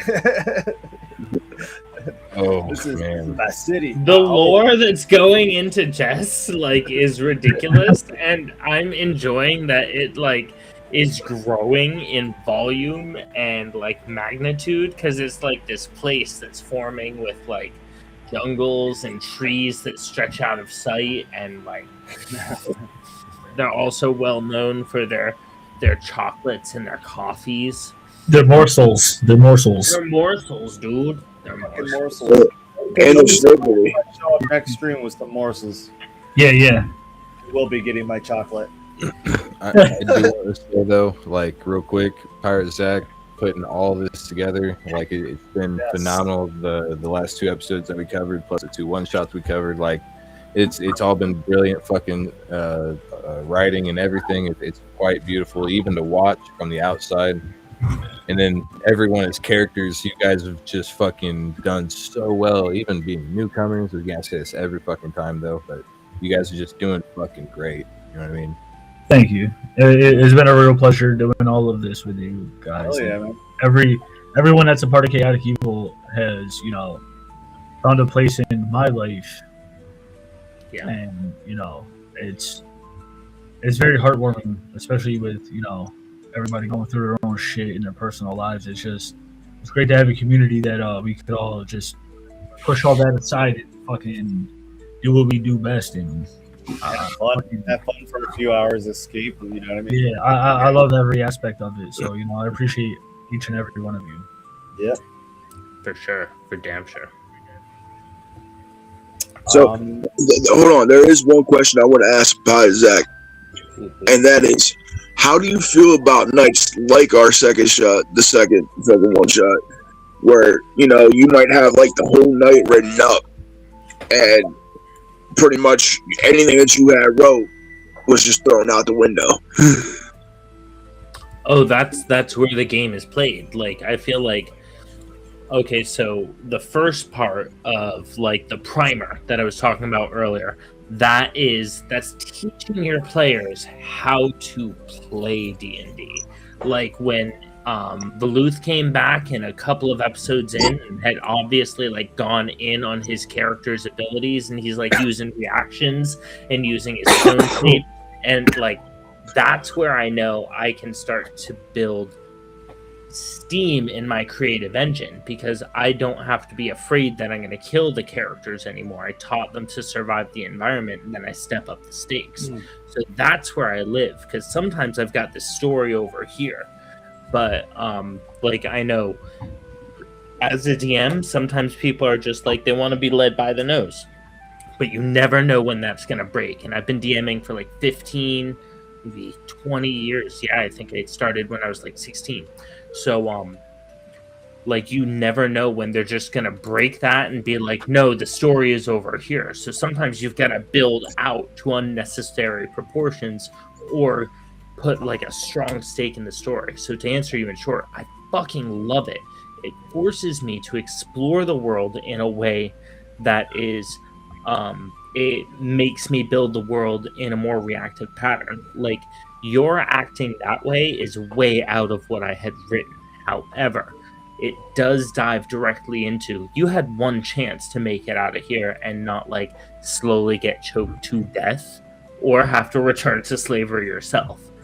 It puts the whole dynamics of the world in this separate little bubble over here. I love it because you were playing to your character, which wanted to survive, off of the story I wanted to tell, but it didn't, because it's canonical, and I don't like doing things that are completely outside of the realm, like over here. Like, they'll still be in my, like, multiverse or whatever. But, it lets me build that into a thing that can tell a more complete story, whether that's just by giving you guys the landscape and the characters that you've requested by building your characters, or by putting stronger adversaries against you that have aligning or conflicting views and developing your characters. And my understanding of my characters, like a fucking TV show where your villain becomes your ally in season 4. And that's D&D. Because you don't know who your character is, like Valuth was saying earlier, is that you don't know who your character is at the outset, and your characters grow. And that's the escape that fucking Evil was talking about. Because we get to escape, we get to explore it, and in the whole world is where I get to dive in. So, I don't know. I love it. It's great. It forces me to explore the world in ways that I wasn't going to, like making traps forces you guys to explore the dungeon. So I know I had asked you this question personally, but I don't know if the rest of us were here or, you know, the viewers don't know. What was it like to have a situation where party members have had recently just sold their other party members? Like, has that ever happened to you before, or have you ever experienced anything of the sort? Not at all. I used to DM with the same group for a long time, and I loved them, but as, like, you mature, you want to explore more mature storylines, and, you know, my kids wanted to play D&D, and I couldn't go into these more expanded, these darker sort of storylines, making some of the characters hungry for barbecue before revealing that the village is on fire. You're like, ooh, that's hickory smoked halfling. And, like, going to that place. I still kind of want to try it. Yo, new product coming to stores nowhere near you is halfling jerky. Oh, man. Halfling jerky, and for the surviving members of the town, they're half-jerked halflings.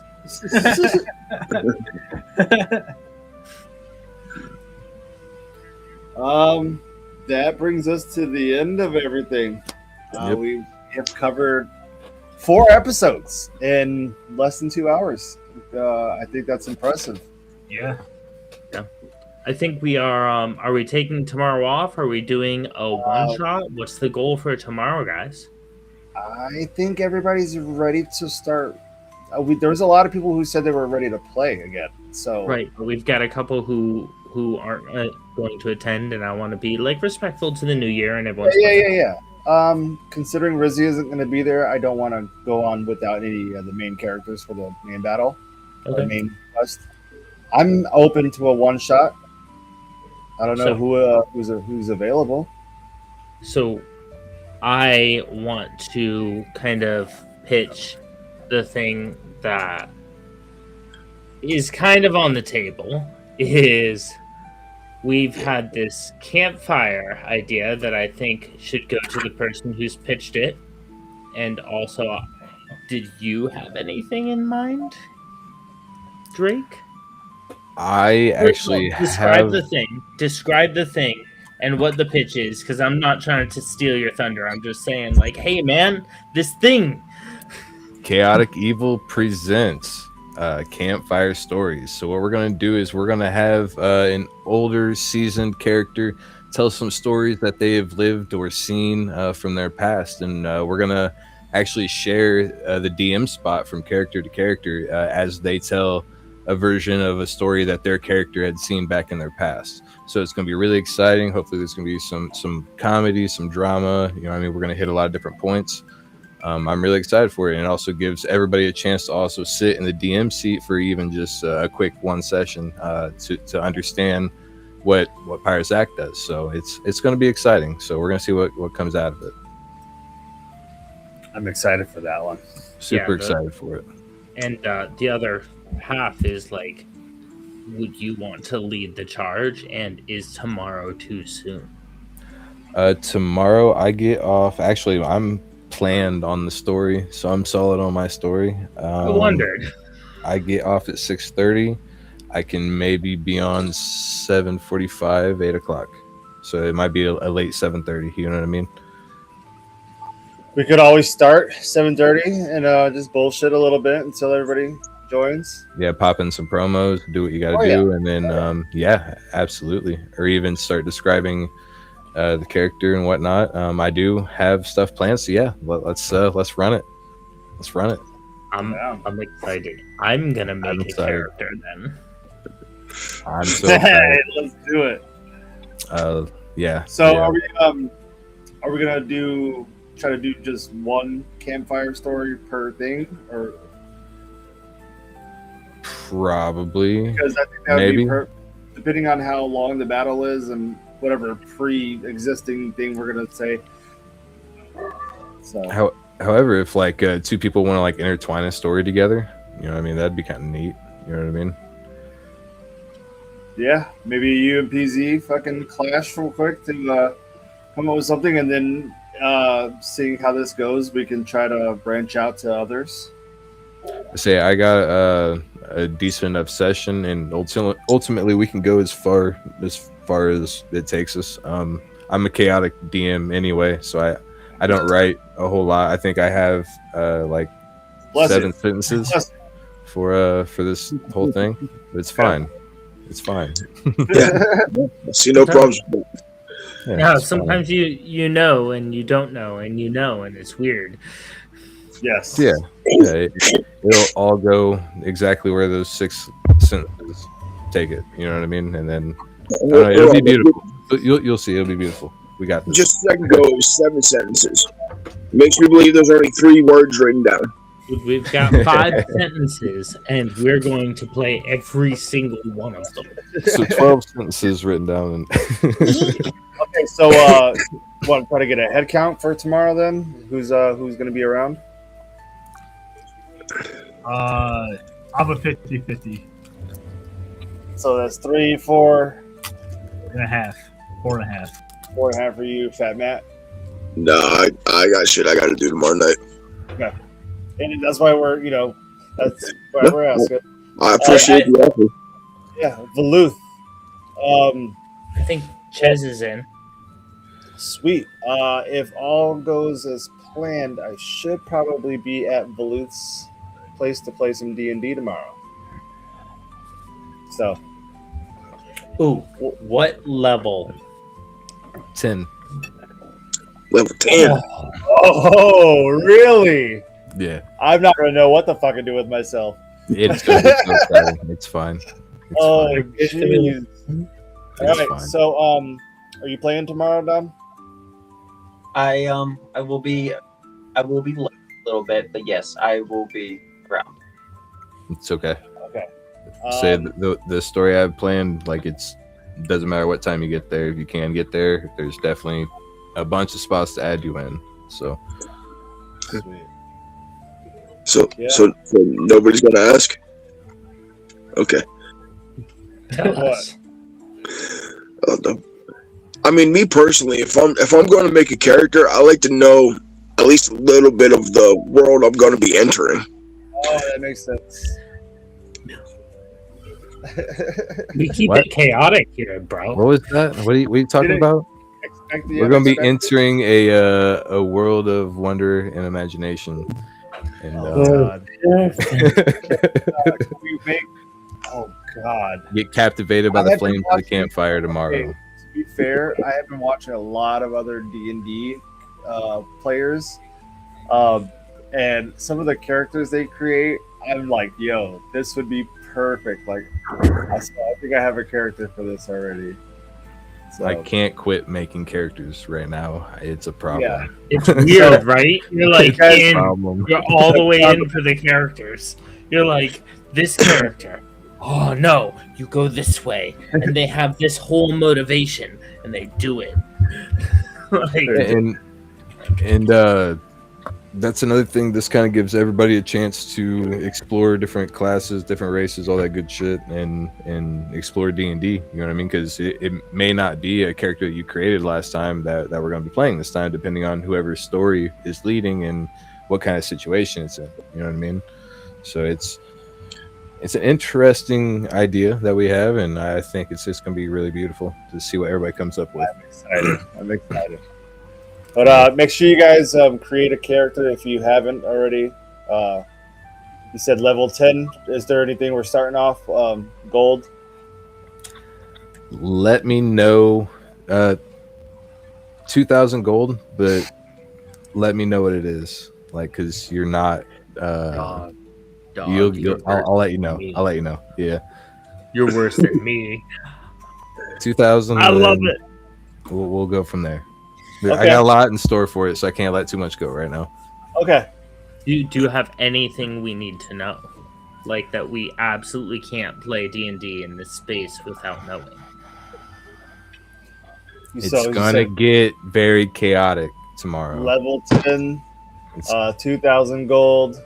2,000 gold. No restrictions. Your character. Yeah. Now, I'm putting myself in player space, right?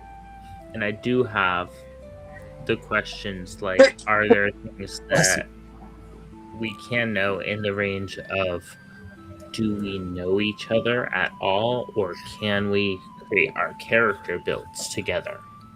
Yes, absolutely. If you guys want to do backgrounds, and also me as a DM, I pay for backstories. So if you give me a backstory, you get rewarded for the backstory. Like, even if it's a crazy backstory, it's not like just give me a backstory. Like, put some of that extra juice into that character, and there will be something for you for that. I promise. Backstories are canonical. I love them. But yeah, no. If you guys want to partner up with this, I will say that something happens and your character gets in trouble and is now currently incarcerated. That is as far as I deserve. This is great. No break shit. I deserve this. I've been so mean to my players. it's I got some shit in plan. So I will make sure I set a reminder and schedule that for tomorrow. I have an important question. Yes. Do we have 2,000 gold for character build, or do we have 2,000 gold on the inside with access to trade? Because, like, I don't want to be, like, building for a dungeon with rope and armor if I need to have, like, a full commissary. Oh, this guy's already... That's fucking fair. That is fair. Yeah, dude. If I need to have 2,000 gold and cigarettes, I'm fucking getting them. I see what you're saying. Yeah. Let's play D&D. Yeah, it's like 2,000 gold, but yeah, we're in prison, so we ain't got much on us, right? Yeah, so that really is rich, dude. Especially if you got 2,000 gold and cigarettes in jail in D&D, and the elves can't stop smoking because they live forever. They live forever, so just constantly. Oh Jesus. Okay. Whoa. It is slightly not accessible. If you come up with a good reason, it is accessible, and you have decent stats for why it's accessible. Like, we can talk furthermore. Ultimately, it's one of those. Real cool is always accepted by me. So if you can make it make sense, then we can talk. You know what I mean? But ultimately, no, it's just what your character would have had on them before they were incarcerated. Ultimately,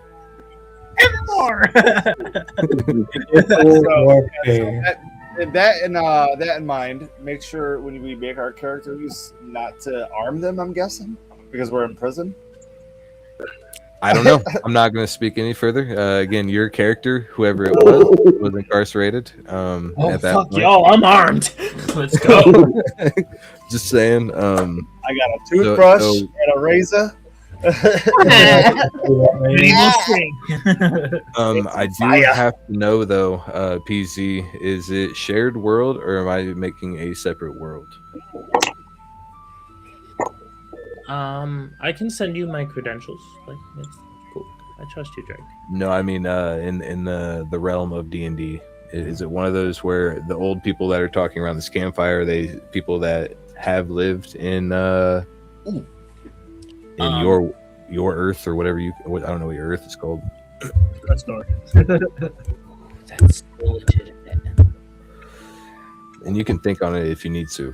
Well, I mean, I don't think everything has to be. My initial thought, though, before you even asked, was that it is this plane, Sanitary. but it's a different continent. Nope, not in Torrington. That was in you? yeah, that's what I was. That was me. That was me. Oh, shit. Yeah, it's me. Yeah, I'm not the only one that lives in the hood. Yeah, that's great because at that point, like you can have multiple people just come up and sit down for a campfire story. Like one day, maybe Thong makes his way to the campfire, tells a campfire story. You know what I mean? Like I don't know. There's some stuff that we can play with on that, though. You know what I mean? If we ever figure that's another continent. Yes. I comment that says figured there's Drake with the. Yeah, dude, this guy throws you under the bus all the time. I love him. I don't know him, but he can come to get blindfolded at the gathering with me. No, I don't. No blindfolds. I'm sorry. Why? Blindfolded at the gathering is a tradition, dog. No. You know what? Terrible. Gathering, you have to play the game that you created for D&D now. Oh yeah. Oh no! We gotta play the game that we created for the gathering last year, FatMatt. And just didn't play. We didn't play. We gotta play. Okay, so we've established that we're going to play tomorrow. So make sure you guys, you want to just push it to 8 o'clock to an 8 o'clock start instead of lingering around, or do you want to do 7:30 and just do our promos and start talking about what we're doing and then go into the stories? Say later works better, but Let's split the difference. Let's start at 7:45 and do the promo and shit, and then we'll hang out. And if Drake's not available yet, we'll 7:30 is 8 duck time, but we could always play some game or talk shit or we don't have a problem filling 10 minutes around here. No, not at all. Not at all. Yeah. All right, sweet. So You can do mock battles. there you go. Right. We just play craps with our D20s. No, you fight each other. I got plenty of them. We play dice games in the tavern.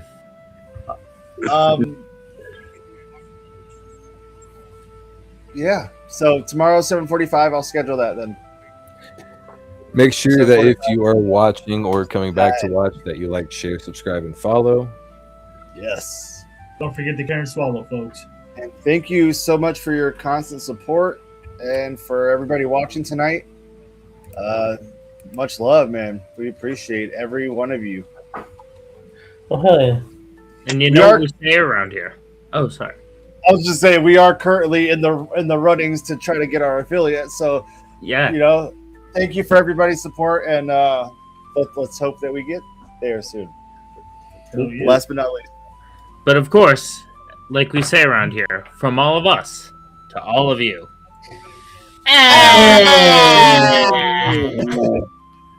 Good night, everybody. Peace out. Good night. Whoop whoop.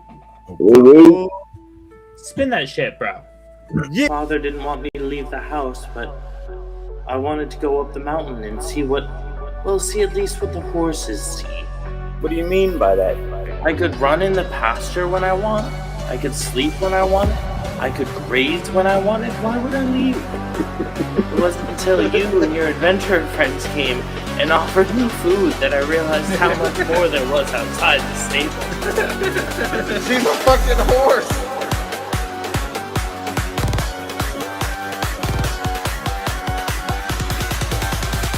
She leads you to the stables. She's a horse, dog. I was mostly raised by the horses. Why was she raised by horses? Put a trough on that bitch. I was just being patient.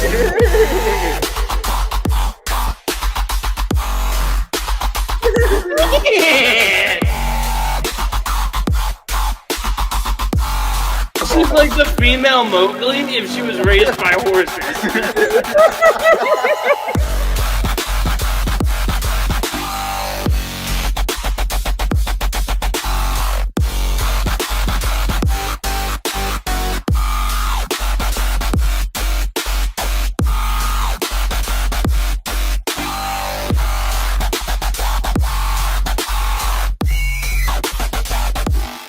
Dude, she just wants to lay her back in that fucking warm summer hay.